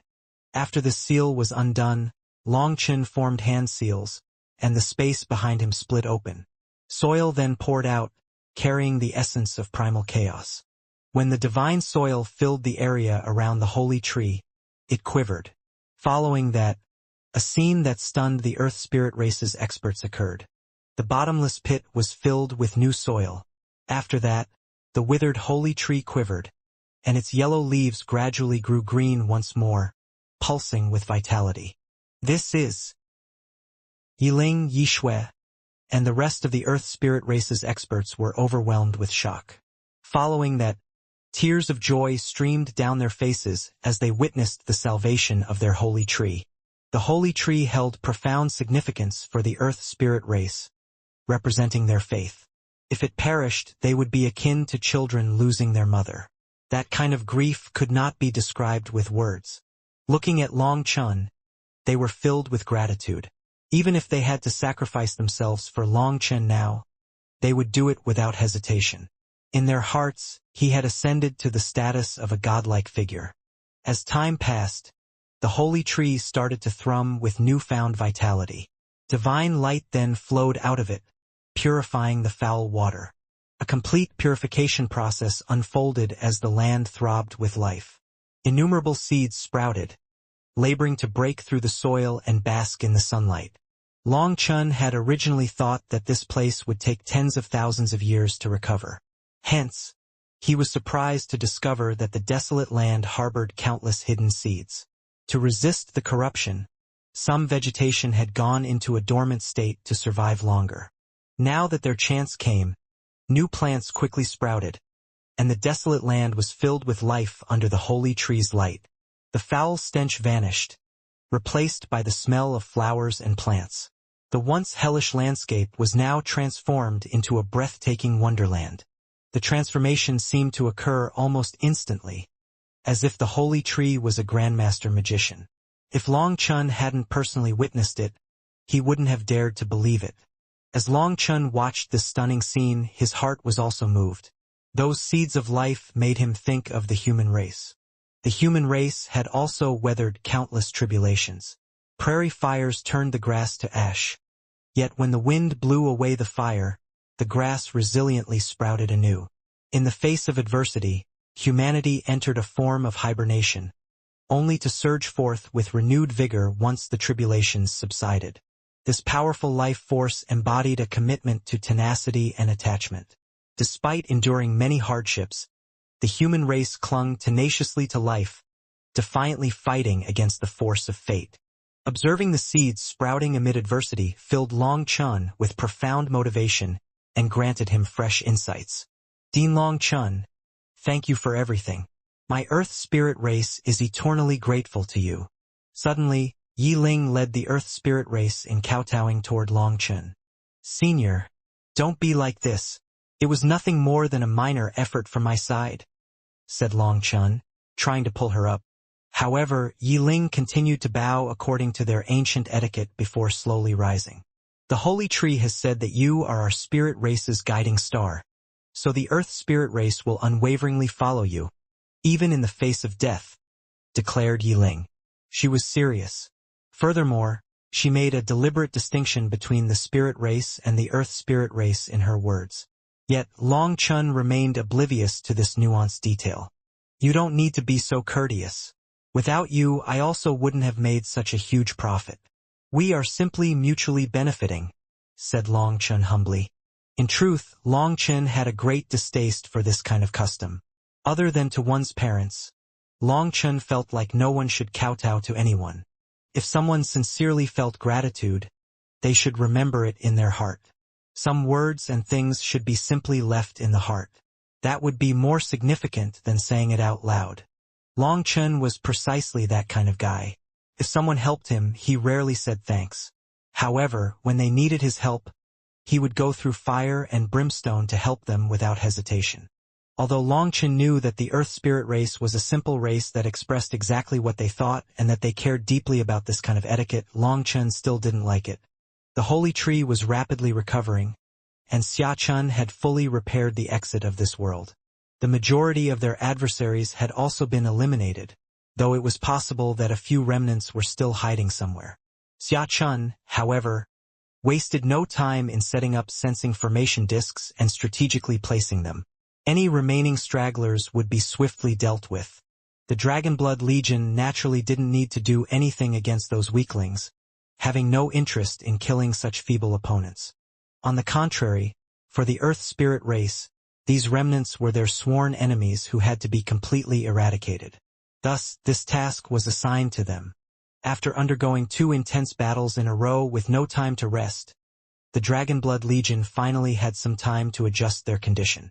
The battle in the Heavenly Fiend Prefecture had been extremely stimulating for them. So many of them already felt like they were on the edge of breaking through.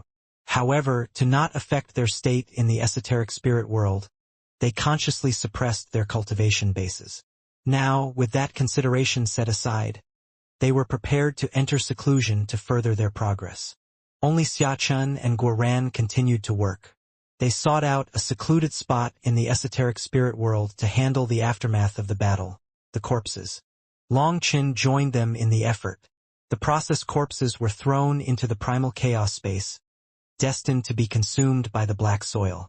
A while back, Long Chun had tossed the 10,000 dragon nest onto the black soil.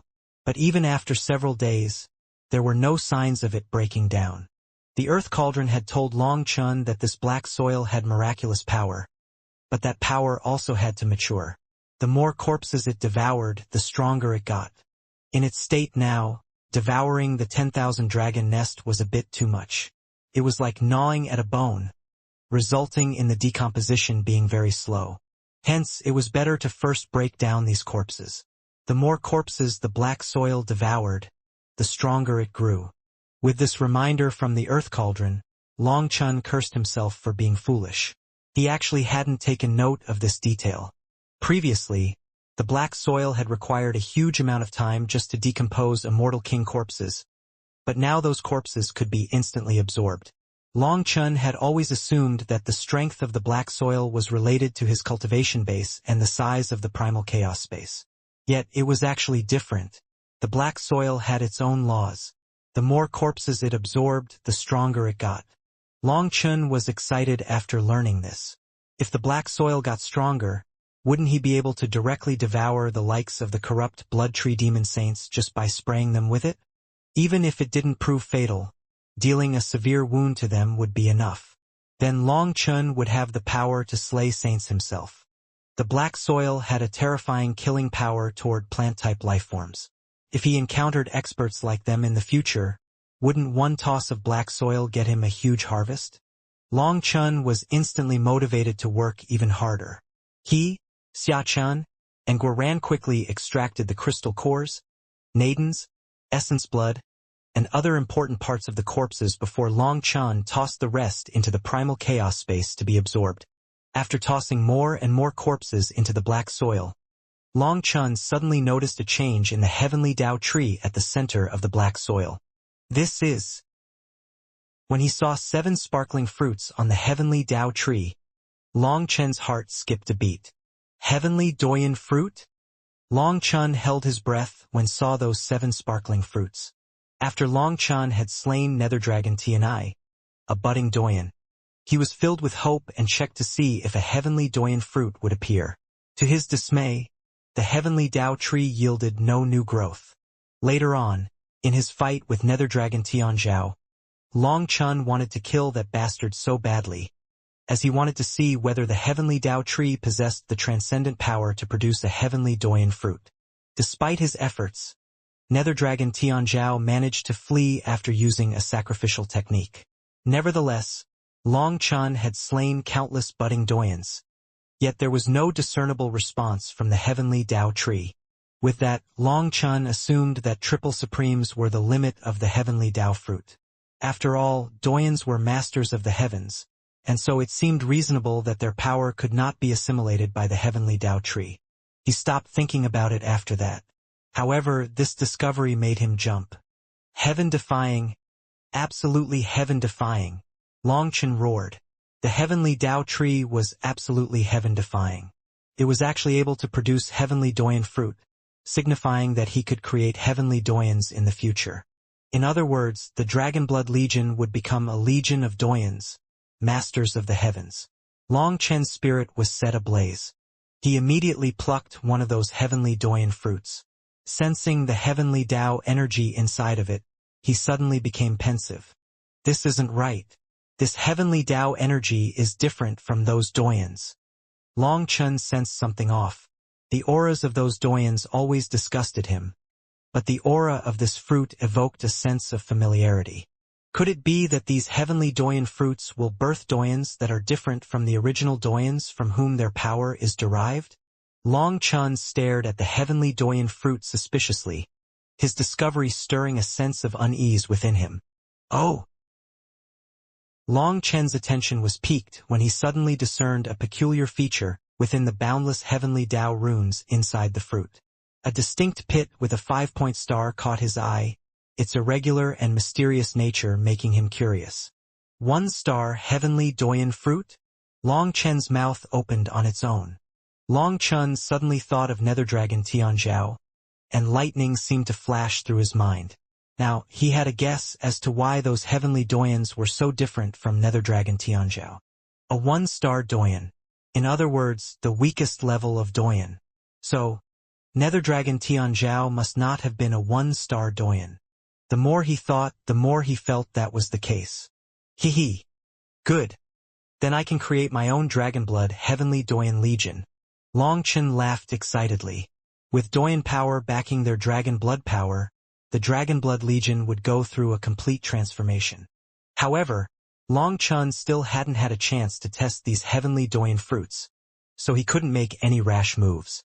If a Dragonblood warrior could only consume a single heavenly Doyen fruit in their lifetime, what if their aptitude was forever set to a 1-star Doyen? What if future heavenly Doyen fruits could not change this? Hence, Long Chen didn't want to rashly use them. Once he found some stronger heavenly Doyen fruits, he'd find someone to make some tests. With this new excitement coursing through his veins, Long Chen continued to work. He tossed the corpses that Xiachen and Guoran had gone through into the black soil. The two of them didn't even care about ordinary corpses, so the weaker ones had long since been tossed into the black soil and devoured in an instant. Conversely, the corpse of a budding Doyen required a couple of minutes for complete dissolution, while eternal corpses, originally taking days, now took just 2 hours. When these powerful corpses were devoured, the life energy they unleashed caused all the vegetation within the primal chaos space to grow rapidly. As a result, the 1,000-leaf sacred light snow lotus had once more flowered. Long Chen then plucked the 3 sacred light pistils and planted them. Due to the immense amount of life energy within the primal chaos space, the sacred light pistils instantly germinated and started to grow once they were planted. 1 grew to 3, 3 grew to 9. Due to the unending stream of corpses, the 1,000-leaf sacred light snow lotuses rapidly spread. Feeling the change, the earth cauldron couldn't help but come out and swirl around the 1,000-leaf sacred light snow lotuses. They were incredibly important to it, so it couldn't help but feel moved. The thousand-leaf sacred light snow lotuses weren't the only ones growing rapidly. All the vegetation within the primal chaos space was flourishing, and the most significant transformation occurred in the fusang trees and moon trees. Their leaves had flames burning on them, but now their power was condensed and reserved. Every leaf had produced countless flame runes. Finally, Long Chun turned his focus away from the thousand-leaf sacred light snow lotuses and approached a fusang tree. Striking the trunk, he caused an enormous leaf to descend slowly. This enormous leaf shrank until it was only the size of a palm in Long Chen's hand. Its appearance resembled solid gold, and it had an astonishing weight akin to a divine weapon. The edges of the leaf had a sawtooth pattern, giving it a shockingly sharp appearance. Long Chun took out a sword and slashed the leaf, eliciting a metallic ringing sound. To his surprise, not only did the sword fail to penetrate the leaf, but it also incurred a noticeable nick in the blade. Amazing! Even world domain divine items cannot cause any damage to it. Long Chun waved his hand, sending the leaf flying out. Boom! The next moment, the leaf exploded in midair, and golden flames filled the air. A tiny leaf actually hid such terrifying destructive power. This is practically a natural flame talisman. Ha ha ha! I'm going to have another trump card. Long Chun laughed. This single leaf's power was indeed shocking, but still not to the point of being useful to Long Chun. It was not that threatening to eternal experts and budding doyens.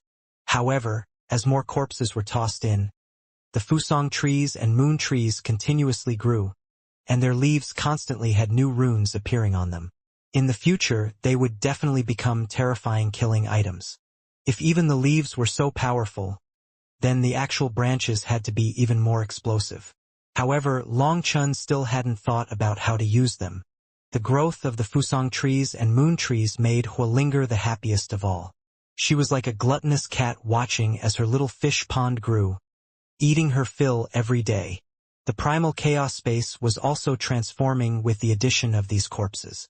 New laws gradually merged into the primal chaos space as the corpses disintegrated, giving the impression that the primal chaos space possessed its own heavens, complete with the capacity to evolve. High above, Lei Linger was swimming in the clouds, surrounded by lightning.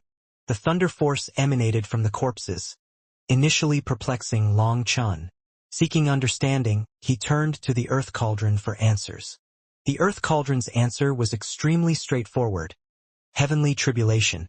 Long Chun suddenly had an epiphany as he realized that the thunder force bestowed upon these corpses during their lifetimes was now being absorbed by the primal chaos space.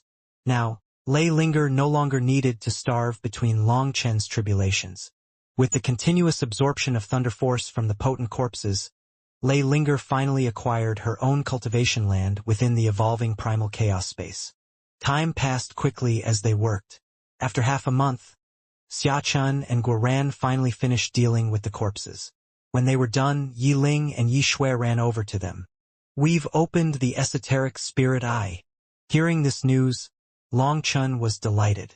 The esoteric spirit world served as a channel that connected to two other realms.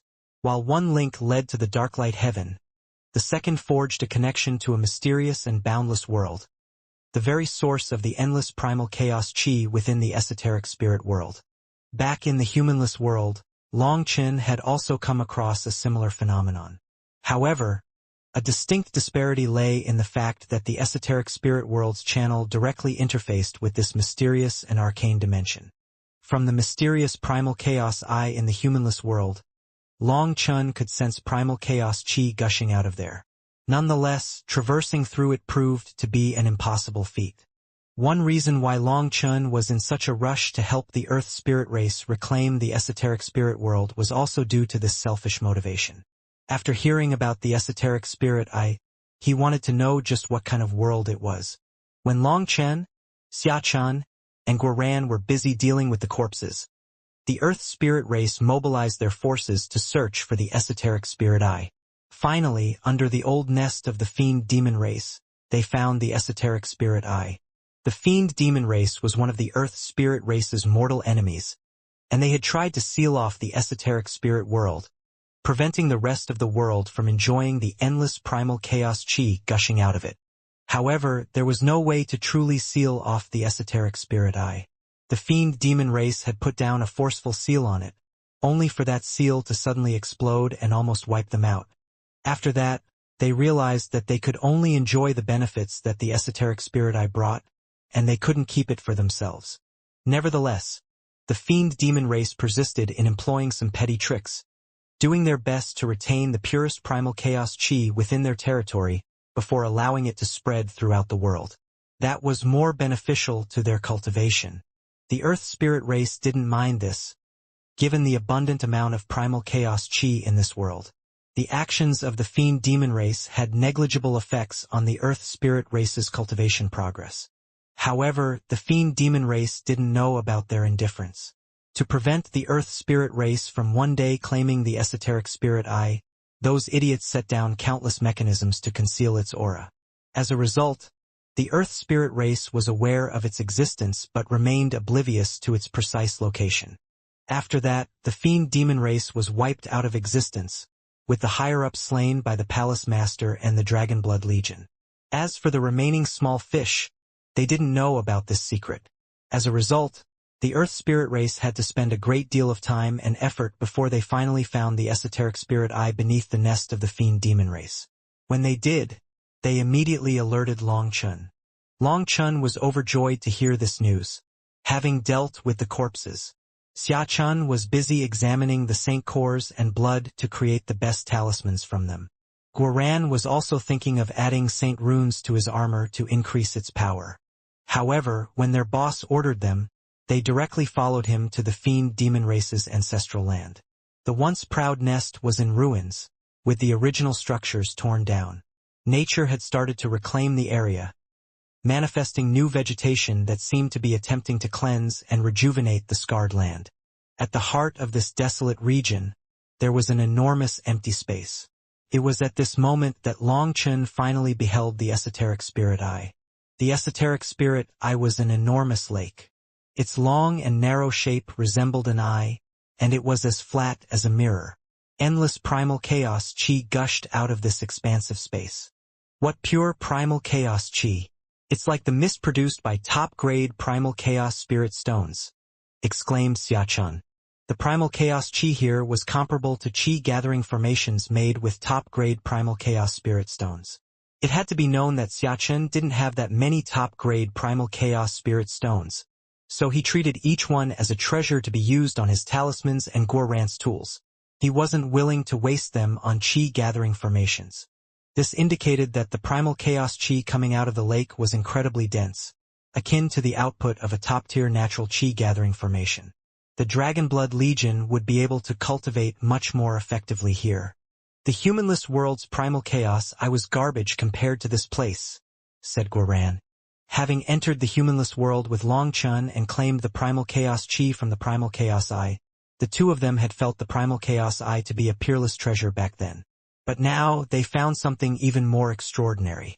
Race leader Yiling, have you gone down to take a look? Asked Long Chun. Yiling shook her head. The holy tree told us not to go, saying that it involved too much karma. So we found it, we only went to inform you. Karma? Long Chun wasn't afraid of such a thing. Clearly, the holy tree's perception was amazing. It didn't permit Yiling and the others to go down, but instructed them to relay information about the esoteric spirit eye to Long Chun. This implied that it knew Long Chun wasn't afraid of this karma. Long Chun nodded. He had Yiling and Yi Shui guard the surroundings in case anything happened. After that, he directly dove in with Xia Chun and Guoran. After entering the esoteric spirit eye, Long Chen's heart shook. To his surprise, the esoteric spirit eye was bone-chillingly cold. Guoran immediately summoned his battle armor, while Xia Chun also condensed a barrier around himself. The esoteric spirit eye was deep. The further they went down, the colder it got, to the point that frost appeared on Guoran's armor. However, curiously, the water around them wasn't freezing. Despite the bone-chilling coldness of the water, Long Chen's robust physical body rendered him impervious to it, while Xia Chen's barrier effectively shielded them from the cold. In this manner, the trio continued their descent. As they descended further, Not only did the water pressure intensify, but the cold transcended its physical impact, seeping into the soul. Guoran, in particular, was reaching the limits of his endurance. "Boss, I feel like—" "Fine, you can go." Longchen glared at him and already knew what he was thinking. Although Guoran's combat power was shocking and comparable to weaker Doyen's, his power primarily stemmed from his battle armor. In this environment, the effect of his battle armor seemed to be limited. Hence, the minute the cold started invading his soul, he started to beat the gong of retreat. Longchen didn't force him to continue and press down with Xiachen.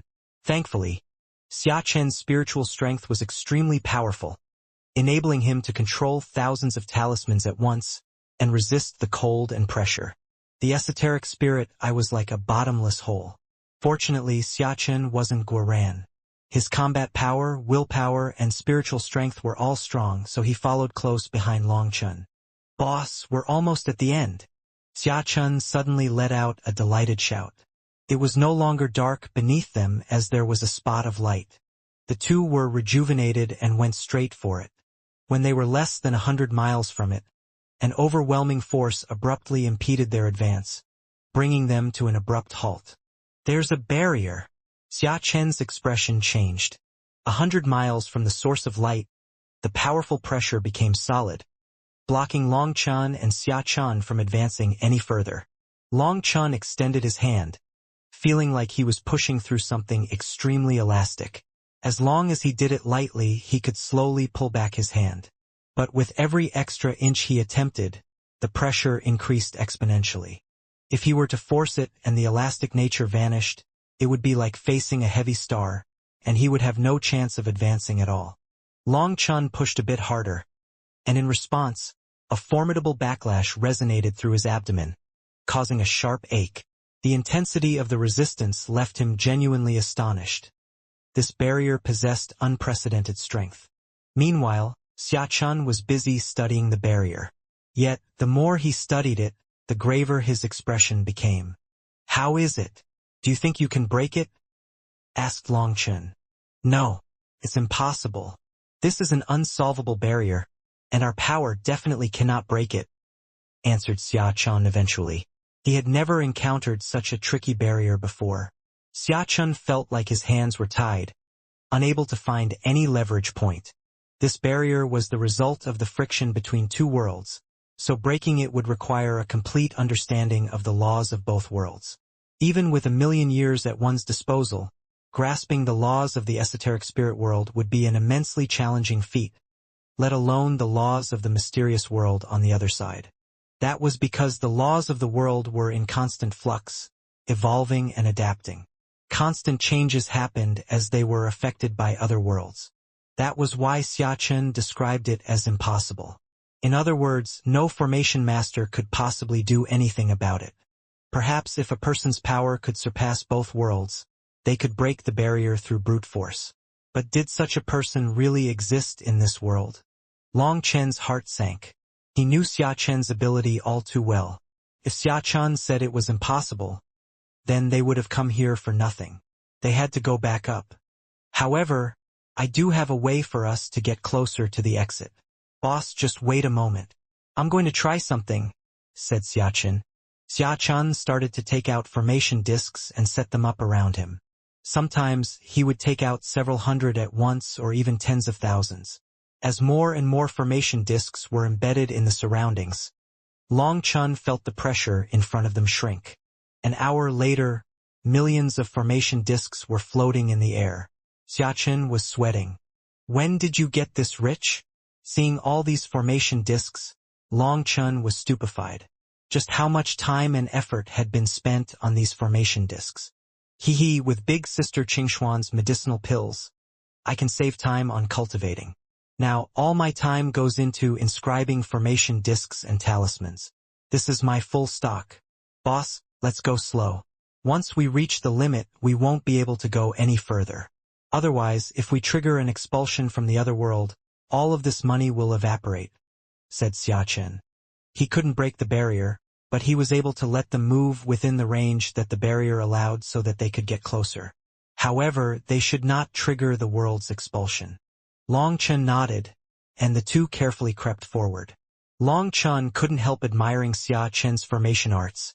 As the two got closer and closer to the exit was a few dozen meters wide, resembling a giant mirror.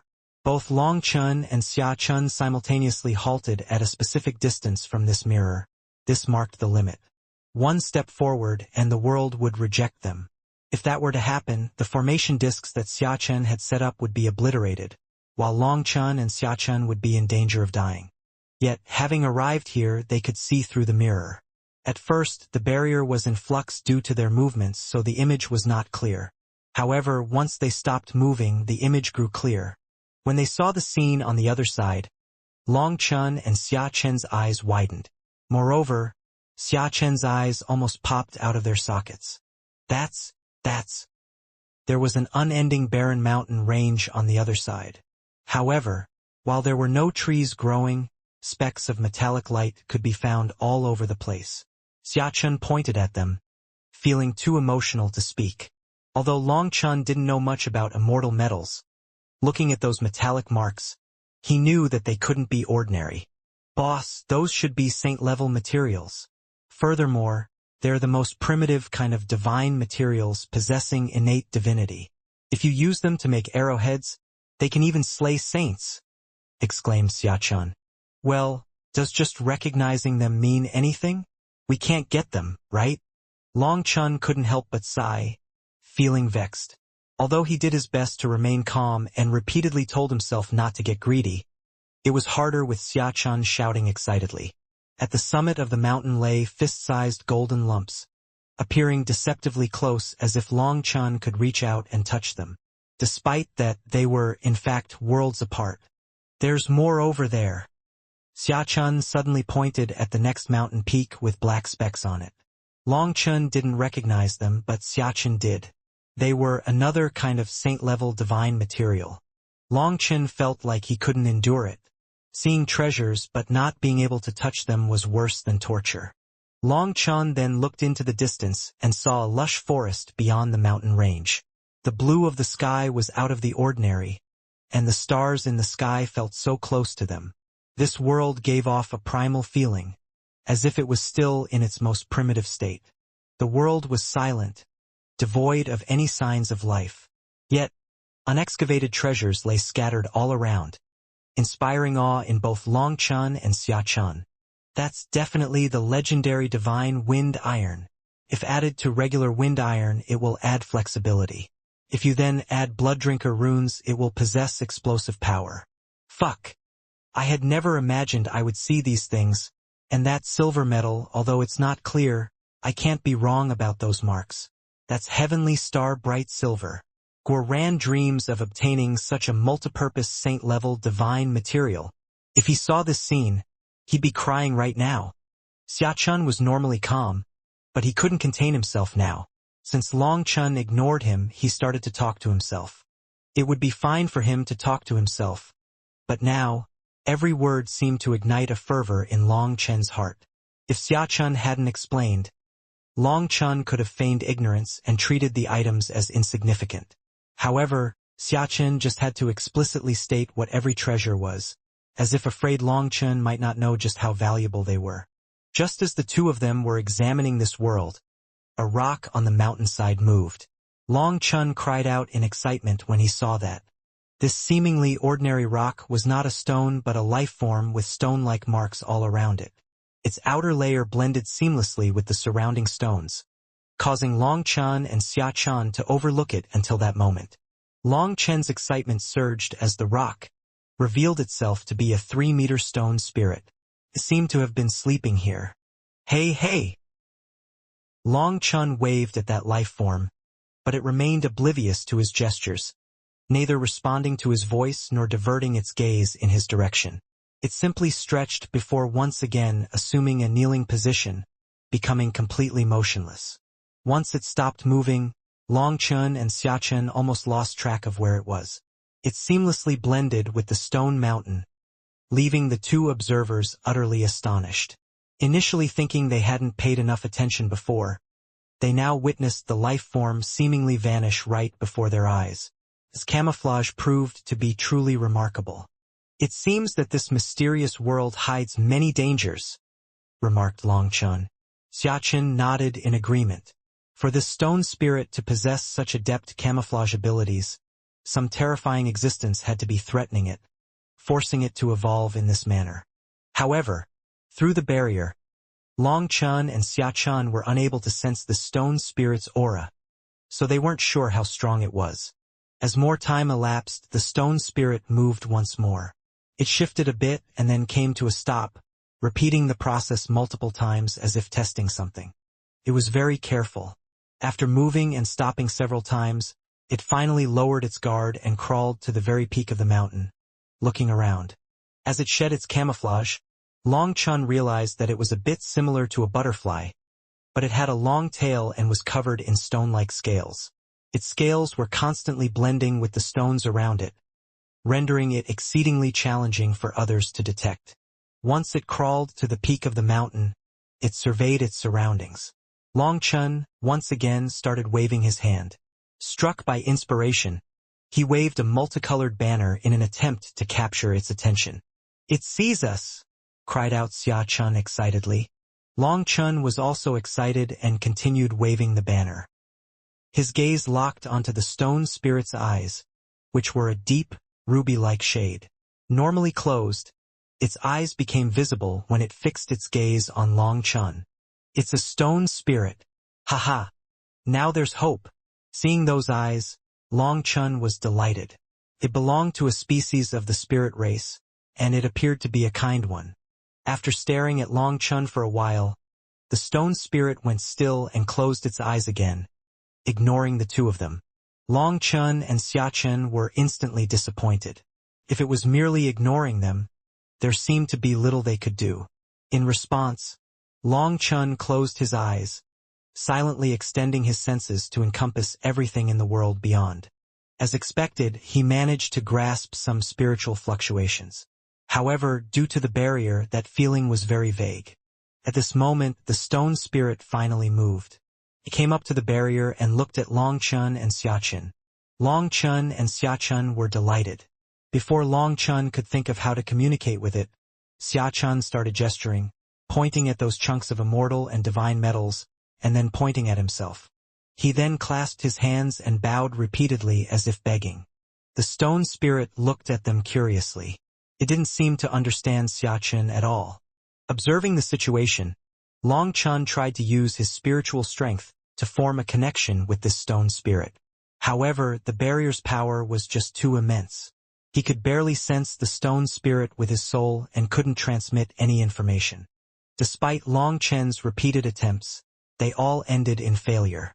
Xiaqin also gestured, but the stone spirit showed no response. It didn't seem to have ever communicated with humans, so it didn't understand what Xiaqin was saying. However, it finally ran over to the piece of immortal metal that Xiaqin had pointed to and dug it out. Xiaqin shouted excitedly. The stone spirit finally understood. Waving and beckoning, Xiaqin tried to lure the stone spirit over. After staring at him for a while, it seemingly understood his intention. It came up to the barrier and slowly rolled the foot-sized sphere of immortal metal toward the barrier. The barrier quivered, and the sphere of immortal metal slowly passed through the water-like barrier, reaching Long Chun and Xiaqin. Long Chun and Xiaqin shouted excitedly. They had the urge to hug that stone spirit and kiss it. Long Chun waved to express his thanks, and the stone spirit seemed to understand and grinned happily. Long Chun harbored profound goodwill toward the spirit race, and he also had the spirit race's blessing on him. Seeing a member of the spirit race, he felt like it would definitely help them, much like how he would unfailingly aid the spirit race whenever they sought his help. The piece of immortal metal slowly floated over to Long Chun and Xiaqin, passing through the barrier easily. Xiaqin shouted and reached out to receive it, but he was pushed aside by Long Chun. After that, Long Chen's arms bulged as he caught the immortal metal. It was shockingly heavy. If Xiaqin were to receive it, his arms would instantly shatter. Seeing this scene, Xiaqin felt a burst of fear. In his excitement, he had forgotten just how heavy saint-level immortal metals were. It might seem to be floating, but it was as heavy as a star. After carefully examining the marks on the immortal metal, both of them were overjoyed. Feeling intense excitement, Xiachen shouted, "The purity is so high that it's hard to believe. This basically isn't an ore but a perfectly refined immortal metal." After personally touching it and sensing the immortal metal's terrifying aura, Xiachen finally understood just how shocking this treasure was.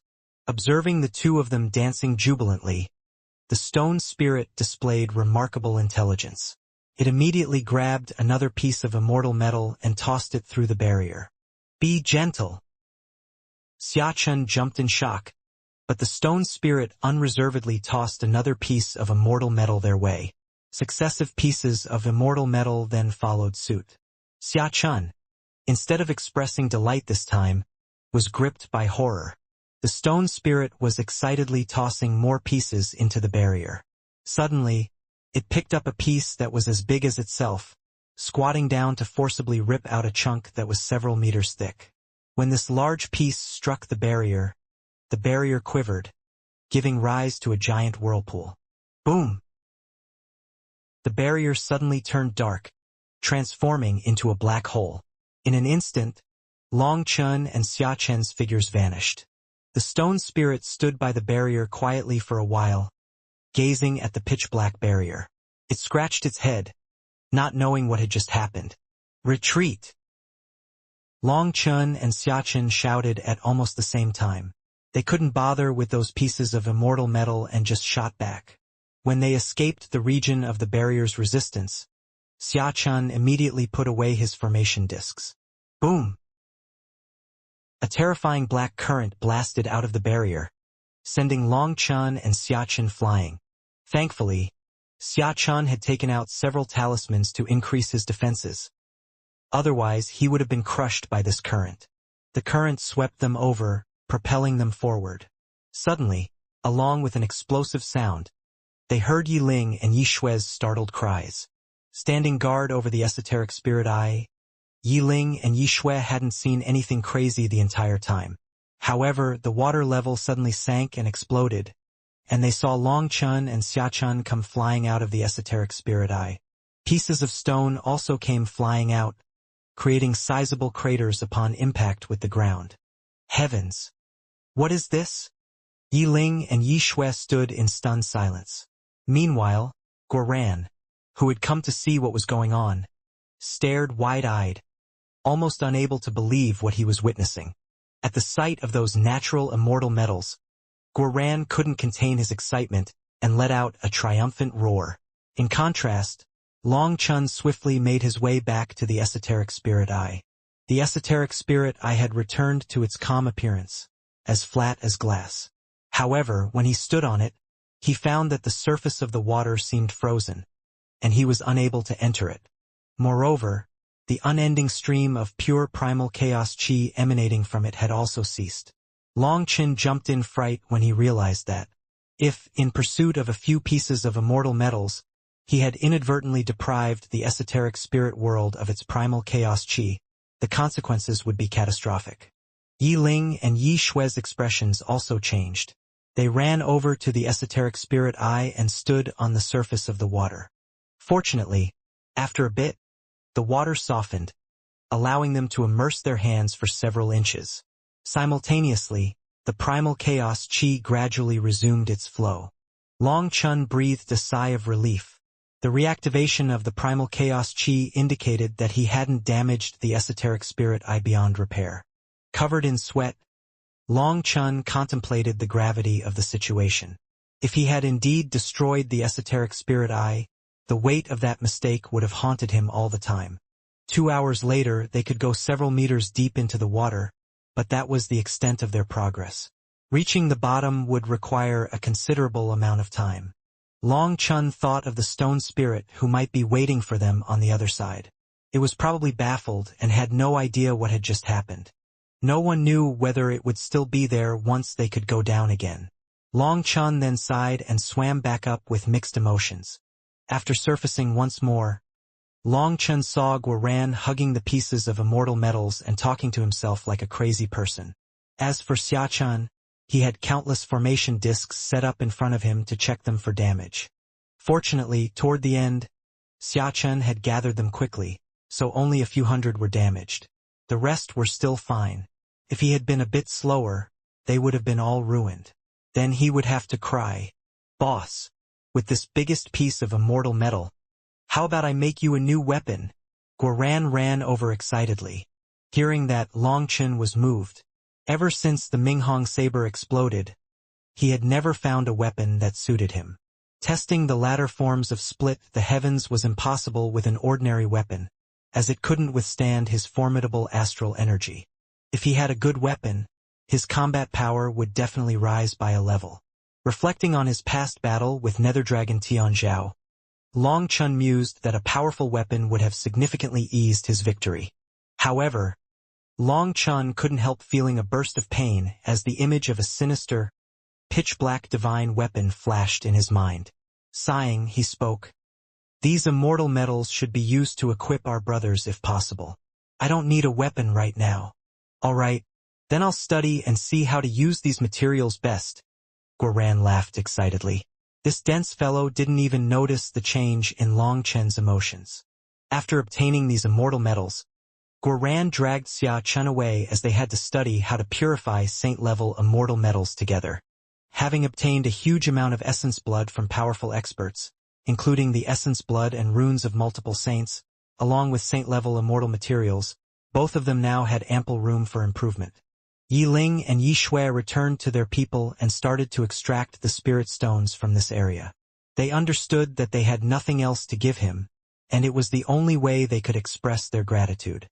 Long Chun stayed by the esoteric spirit eye for a day and night, but despite his efforts, he was only able to descend less than 100 meters. Ultimately, he resigned himself to the fact that reaching the bottom again was impractical. At this rate, it would be months before he could make another attempt. Hence, the matter of the esoteric spirit eye could only be temporarily set aside. Long Chun then returned to the Earth Spirit race's ancestral land. Immortal mist now covered this area, and the enormous holy tree was emitting divine light that enveloped the Dragonblood warriors beneath its crown. They seemed to be sleeping and cultivating at the same time. When Long Chun sensed their cultivation bases, he jumped in shock. Only a few days had passed since his last encounter with them, yet the majority had already reached the 9th heaven stage. Only a small fraction remained at the 8th heaven stage. By Shirshir, Yu Qingxian, and the others were surrounded by divine light, exuding a sacred aura. The rhythm of the 10,000 Daos resonated with their breaths. All of them had entered a state of being one with the heavens. No wonder their cultivation bases had advanced so quickly, so the holy tree was helping them. Otherwise, even with the support of medicinal pills, such a speed would have been implausible. It's rare for me to have nothing to do. It's the best chance to increase my realm. Preoccupied with various affairs until now, Long Chun hadn't had a chance to cultivate peacefully in a long while. There was no one to disturb him here, so he took out a sacred light snow lotus pill and devoured it. Boom! His power erupted within him. Suddenly, a gentle energy enveloped him and lifted him off the ground. It was the holy tree guiding him to its crown.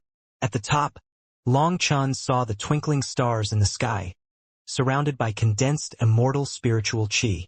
Many thanks. Long Chun hastily thanked the holy tree, which was helping his cultivation. While assimilating the medicinal pill, he also absorbed the spiritual qi of heaven and earth. Typically, he would use his divine ring for this purpose, but thanks to the holy tree's help, he didn't need to. Countless leaves seemed to form a spirit-gathering formation for him.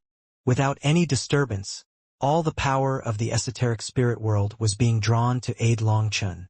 As millions of divine rays enfolded Long Chun, spiritual qi was infused into him, merging seamlessly with the energy of the sacred light snow lotus pill. His aura grew crazily as the medicinal energy from the pill was flawlessly unleashed throughout him. Long Chun was pleasantly surprised. With the holy tree helping him absorb the medicinal energy, the process became remarkably smooth. However, the effect of a single pill was insufficient to propel him directly to the 7th heaven stage. After all, the 7th heaven stage was the start of the late stage, so the amount of energy required for Long Chun to make this breakthrough was terrifying. Long Chun gritted his teeth and popped the remaining sacred light snow lotus pills into his mouth one by one. When the final one was absorbed, his bottleneck finally shattered, and Long Chun, with an explosive sound, ascended to the 7th heaven stage. After reaching this level, he felt a profound enhancement in his strength and a closer connection to the stars in the sky. "Senior, do you have time? We should refine some pills." Long Chun beckoned to the earth cauldron. This time, he wanted to rise all the way to the peak of the World King realm. Tribulation clouds gathered in the sky, and within them, Lei Linger swam, crazily absorbing the power of tribulation lightning. Beneath the clouds, a bronze cauldron quivered. Divine light blazed all around it, and even the destructive might of the heavens was unable to suppress its sacred aura. As it revolved, the tribulation clouds seemed afraid of it. However, the divine runes on the bronze cauldron were one with the 10,000 Daos, persistently drawing down an endless deluge of heavenly tribulation. This marked Lei Linger's 36th Saint Pill tribulation. At first, she struggled to withstand this level of tribulation and would explode upon encountering them. However, she could now endure multiple attacks. With each assault, she absorbed more tribulation energy, causing her aura to surge exponentially. Right now, Lei Linger was even more terrifying than Hualinger, thanks to the Saint aura enveloping her. A power granted by the Saint Pill tribulations. Boom! Eventually, Lei Linger reached her limit. She erupted into lightning runes, tightly securing the thunder force, and retreated to the primal chaos space to gradually absorb it. The earth cauldron then blazed with light, dispersing the tribulation clouds in the sky. At this moment, the earth cauldron seemed completely unmatched, and even heavenly tribulation was nothing more than a tool for refining pills to it. The earth cauldron could summon and dispel it at will. After the earth cauldron returned to the primal chaos space, 9 peerless grade Saint Pills were reflected in Long Chen's eyes. This was the 36th furnace of Sacred Light Snow Lotus Pills, and now Long Chen was out of Sacred Light Pistols. However, that was fine. He still had plenty of corpses to fuel the primal chaos space. The absorption of the 5 Saint Corpses and the 10,000 Dragon Nest was still underway. It wouldn't be long before he accumulated another substantial batch of Sacred Light Pistols. "It's been hard on you, Senior," Long Chun remarked, gazing excitedly at the stack of Sacred Light Snow Lotus Pills. "The hardship was well worth it. All the refinements have awakened 7 of my core runes." "I owe you my gratitude," replied the Earth Cauldron. Refining so many Sacred Light Snow Lotus Pills without pause had depleted a significant portion of Long Chen's spiritual strength. He went without pause, relying on medicinal pills to replenish his energy. Throughout the refinement process, the Earth Cauldron's voice gained depth, signifying its growing power. It vaguely emitted the feeling of dominating heaven and earth. Finally, a glimpse of the formidable divine might of one of the 10 great primal chaos divine items was unveiled. Most importantly, this was just the tip of the iceberg. If it were to fully recover, who knew what kind of terrifying power it would possess? Long Chen felt a sense of absolute security thanks to it. Also, refining the Sacred Light Snow Lotus Pills was immensely beneficial to both Long Chen and the Earth Cauldron as well as Lei Linger. The latter had finally eaten her fill, and with her mastery of Saint Tier Lightning, her strength was now so formidable that even Long Chen felt a sense of alarm.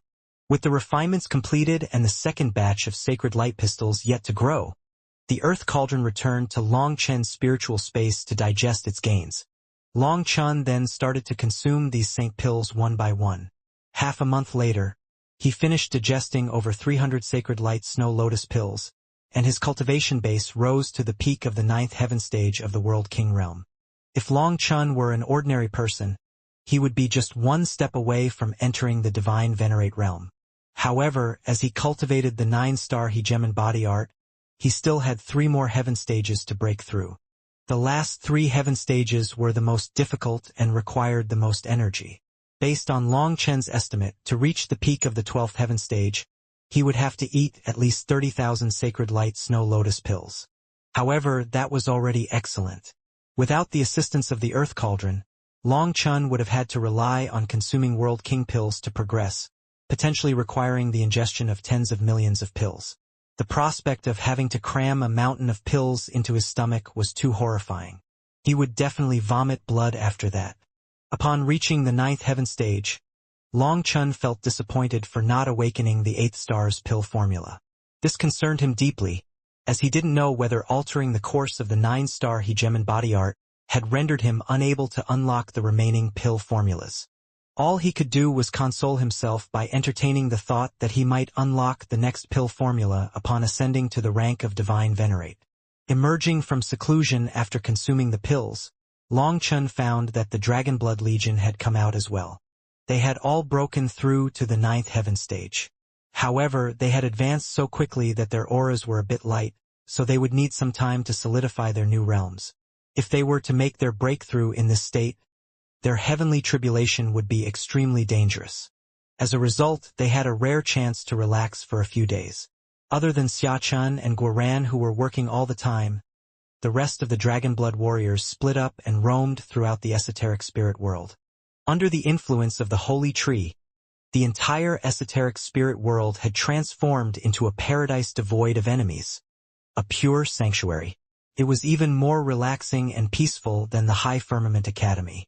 With a rare moment of leisure, Long Chun, accompanied by Shirshir and Yu Qingxian, relishing this opportunity for relaxation and peace. Peaceful days are really nice. Just how great would it be if every day was like this? The three of them stared at a waterfall before them, its cascading waters releasing sparkling mist. Bathed in sunlight, a magnificent rainbow spanned between two mountains, captivating Yu Qingxuan's gaze as she admired its beauty. Yu Qingxian was content with simplicity and hated fighting. She would rather live a simple, peaceful life. Seated in front of the waterfall, the trio immersed themselves in its beauty. Bai Shirshir, however, countered Yu Qingxuan's sentiment, shaking her head as she remarked, "We can't vainly look for days like this. This world isn't so beautiful. The only reason we are able to see this beautiful world is because others are shielding the shadows for us so that we can see the light." Hearing this, Long Chun was startled and looked at Bai Shirshir in shock. He hadn't expected Bai Shirshir to be able to spout such a deep philosophy. "Why are you looking at me like that?" demanded Bai Shirshir somewhat angrily.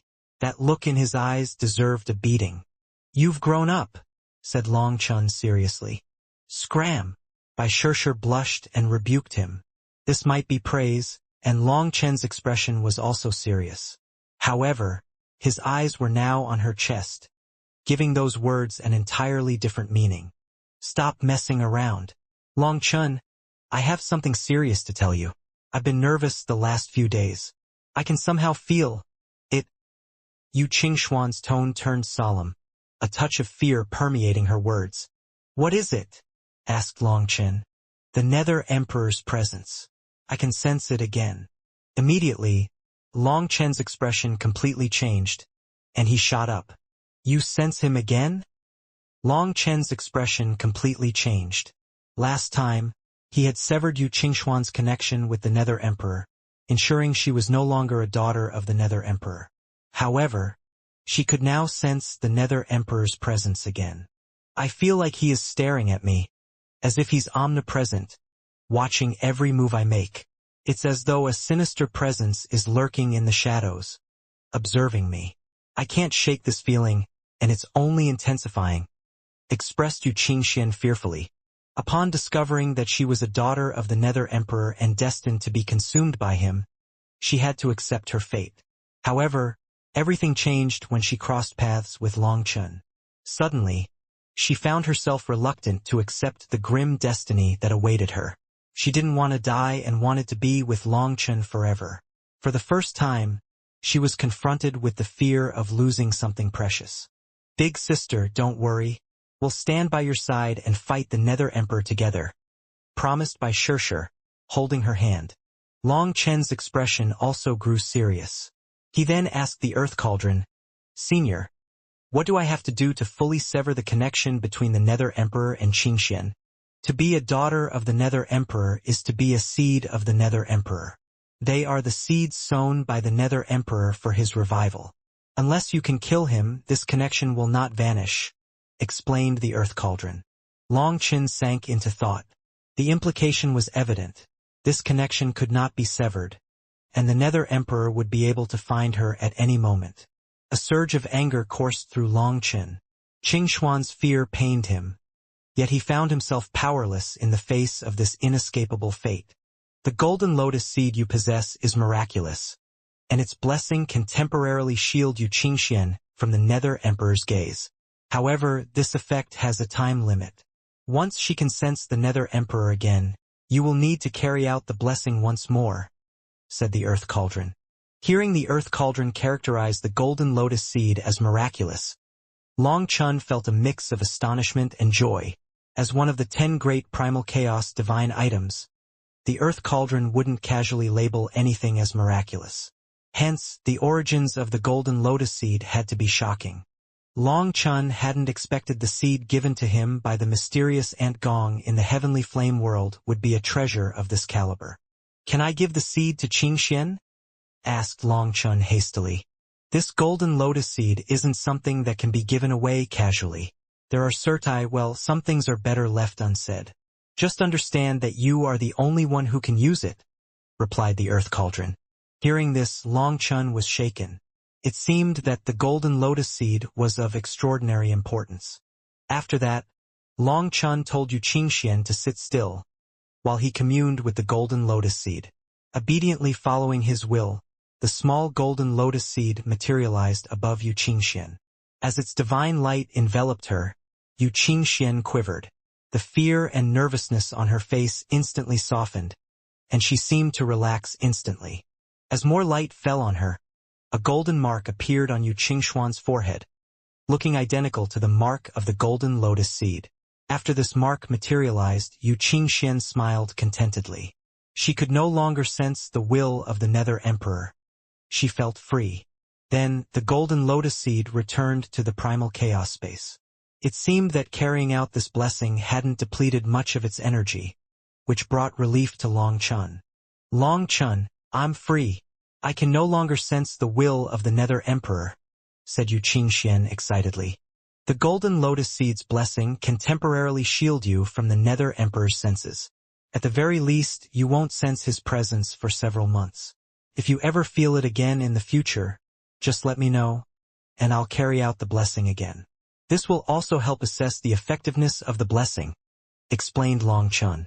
The Earth Cauldron was the one predicting the expiration date of the blessing. However, as the exact time wasn't something it could confirm, they would need to test it first. Yu Qingxian nodded obediently. Free from the oppressive gaze of the Nether Emperor, she felt considerably more at ease, and her bright smile lightened the atmosphere.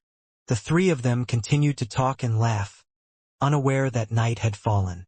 They eventually lay down on the ground, with Yu Qingxian on Long Chen's left side and Bai Shishir on the right. Long Chen rested on the ground, looking at the starry sky as his mind immersed in the stars. Through his heightened senses, he caught the mental whispers between Yu Qingxian and Bai Shishir.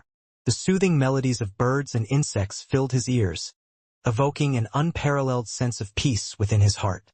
Suddenly, Yu Qingxian raised her head and rested it on Long Chen's shoulder. Under the starlight, Bai Shishir could see Qingxuan smile and wink. Immediately, Bai Shishir blushed. Yu Qingxian wanted her to sleep on Long Chen's other shoulder, but Bai Shishir was too embarrassed to do so. Suddenly, a powerful hand drew her in, intensifying Bai Shishir's blush as she instinctively struggled. However, Long Chen persisted and firmly nestled her head against his shoulder. Bai Shishir felt a wave of embarrassment, but after a brief struggle, she succumbed, sensing her heart pounding. As she was overwhelmed, her chat with Yu Qingxian also came to a halt. The world became silent as the two of them were using Long Chen's shoulders as pillows. All they could hear was each other's breathing and heartbeat. At this moment, the world seemed to freeze. Long Chen stealthily patted Bai Shishir's shoulder, causing a quiver from her as she bit her lip, holding back tears that threatened to spill. In an instant, Bai Shishir comprehended Long Chen's feelings. Although it was just a light pat on the shoulder, It conveyed a depth of emotion that resonated fully with her. Bai Shirsher knew that Long Chen liked her, but struggled to get closer to her, always cautious not to say something that could provoke her. She also knew that Long Chen had many wives, yet she still chose to be with him. Given her prideful nature, only she knew how much grief she had to endure. Long Chen was well aware of her sacrifices. However, mutual understanding required time, and the two of them hadn't had many moments alone to navigate and explore these emotions together. Even so, Long Chen couldn't afford to spend so much time with his women.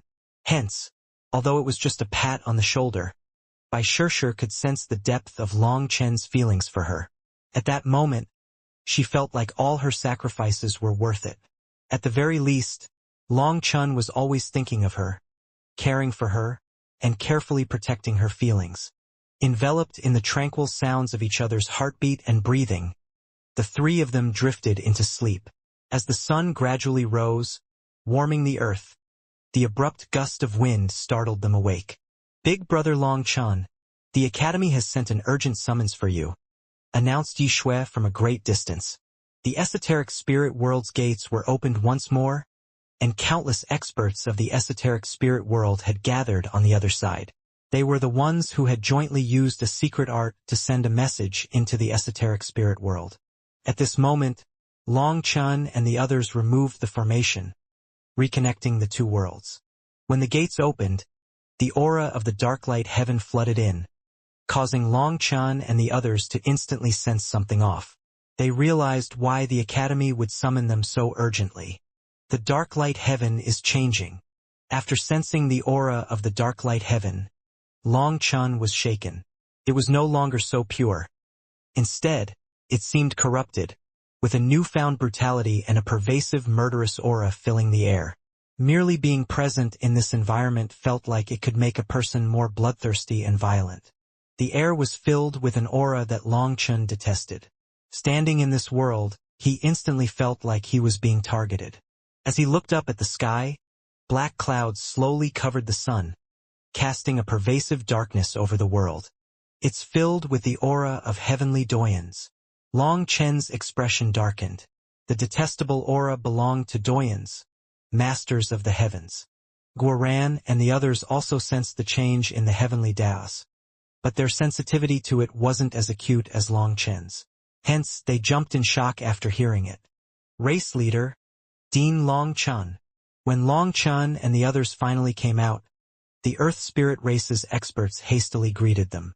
"We received orders from Dean Bai Letian to request Dean Long Chen's return." Long Chen nodded. There was no need for them to say anything else. He already knew why Bai Letian would call him back. "Big brother Long Chen, I'll go with you," said Yi Shui. However, Long Chen rejected her offer. "You have a more important mission.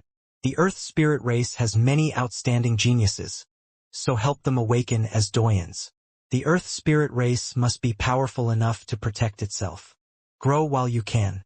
Let us deal with the matters of the Academy ourselves." All this time, Yi Shui had been helping the Dragonblood warriors to the point of delaying her own people's cultivation. Knowing this, how could Long Chen possibly monopolize her support? Yi Shui nodded in understanding. After that, Long Chen bid farewell to race leader Yi Ling and flew back to the High Firmament Academy in a flying boat. The esoteric spirit world was now under the control of the Earth Spirit Race. The holy tree had not only recovered, but due to Long Chen's divine soil, it had grown even stronger. Its power was capable of covering the entire esoteric spirit world, enough to protect the whole Earth Spirit Race. This time, the Dragonblood Legion was returning home after a great victory, and every single one of them had gotten so much stronger. Furthermore, with the help of the Holy Tree and Yi Shui, their realms had solidified, leaving their foundations extremely solid despite their rapid advancement. Other than that, it had been their first time relaxing in several years. This rare opportunity had elevated their mental realms to unprecedented heights. Apart from the inability to directly advance to the Divine Venerate realm, there was no longer anything considered taboo to them. The Dragonblood warriors were in peak condition, resembling howling wolves. Boom! Suddenly, As they were flying through the air, an enormous figure whistled past them, almost striking Xia Chen's flying boat. The powerful astral winds sent their flying boat reeling. "What is that?" Bai Shishir and the others cried out in shock as they only saw a silver wing shoot by, not its full form. Little Nine says that it's a gold-eye silver wing heaven-splitting falcon, a beast from the desolate era. They were overlords from the same era as Little Nine's people, explained by Shaola. Everyone was startled. An overlord from the same era as the violet pupil nine-tail fox? Then it was truly an amazing existence. Why isn't Little Nine speaking?" asked Bai Shishir. Previously, the violet pupil nine-tail fox was quite talkative. While not overly chatty, it would often interject a few words into conversations with everyone. However, lately it had been silent.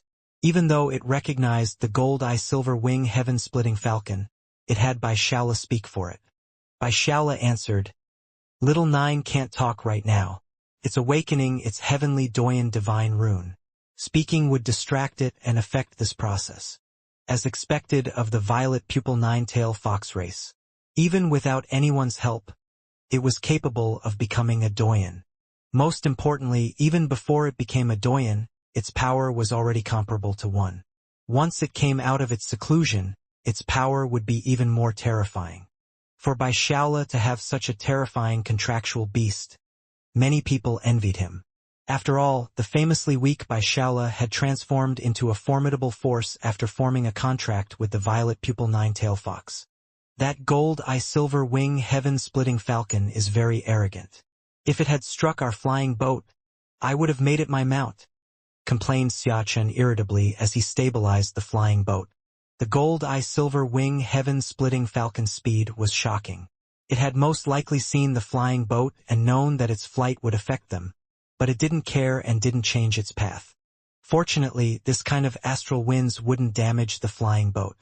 Hence, while Long Chun was displeased, he wouldn't cause trouble for that falcon just because of this matter. After all, the Dragonblood Legion wasn't so petty. Given its speed, Long Chun could have caught it if he had rushed off immediately, but by now it had long since vanished. This matter could only be left here, but they were not happy about it. That gold-eye silver wing heaven-splitting falcon's aura isn't inferior to Nether Dragon Tianzhao's. "That's a tough fellow," mentioned Long Chun, eyeing the direction it went. Hearing that, everyone was startled. Due to how fast it had flown by, they hadn't even seen it clearly, let alone sensed its aura. However, it was actually on the same level as Nether Dragon Tianzhao. "Too bad that it left so fast. I'd like to personally experience the power of the gold-eye silver wing heaven-splitting falcon race," said Guoran. Currently at the 7th heaven stage, both he and Xia Chen held the lowest cultivation bases in the Dragonblood Legion, as their studies and work during this period had delayed their cultivation progress. However, this didn't represent that their power was stagnating. Guoran had upgraded his battle armor again, merging some saint-level materials into it. As for Xia Chen, he had inscribed new talismans using materials harvested from the corpses of saints and other powerful items. As a result, Long Chun couldn't even estimate both of their powers now. The Dragonblood Legion expressed disappointment at missing the opportunity to fight a Doyen on the same level as Nether Dragon Tianzhao. At this moment, they desired a chance to measure themselves against such an expert, as they were uncertain about the extent of their own power. The flying boat continued. When they entered the land of the High Firmament Academy, all the Dragonblood warriors instantly stood up. "We can't miss this chance too,"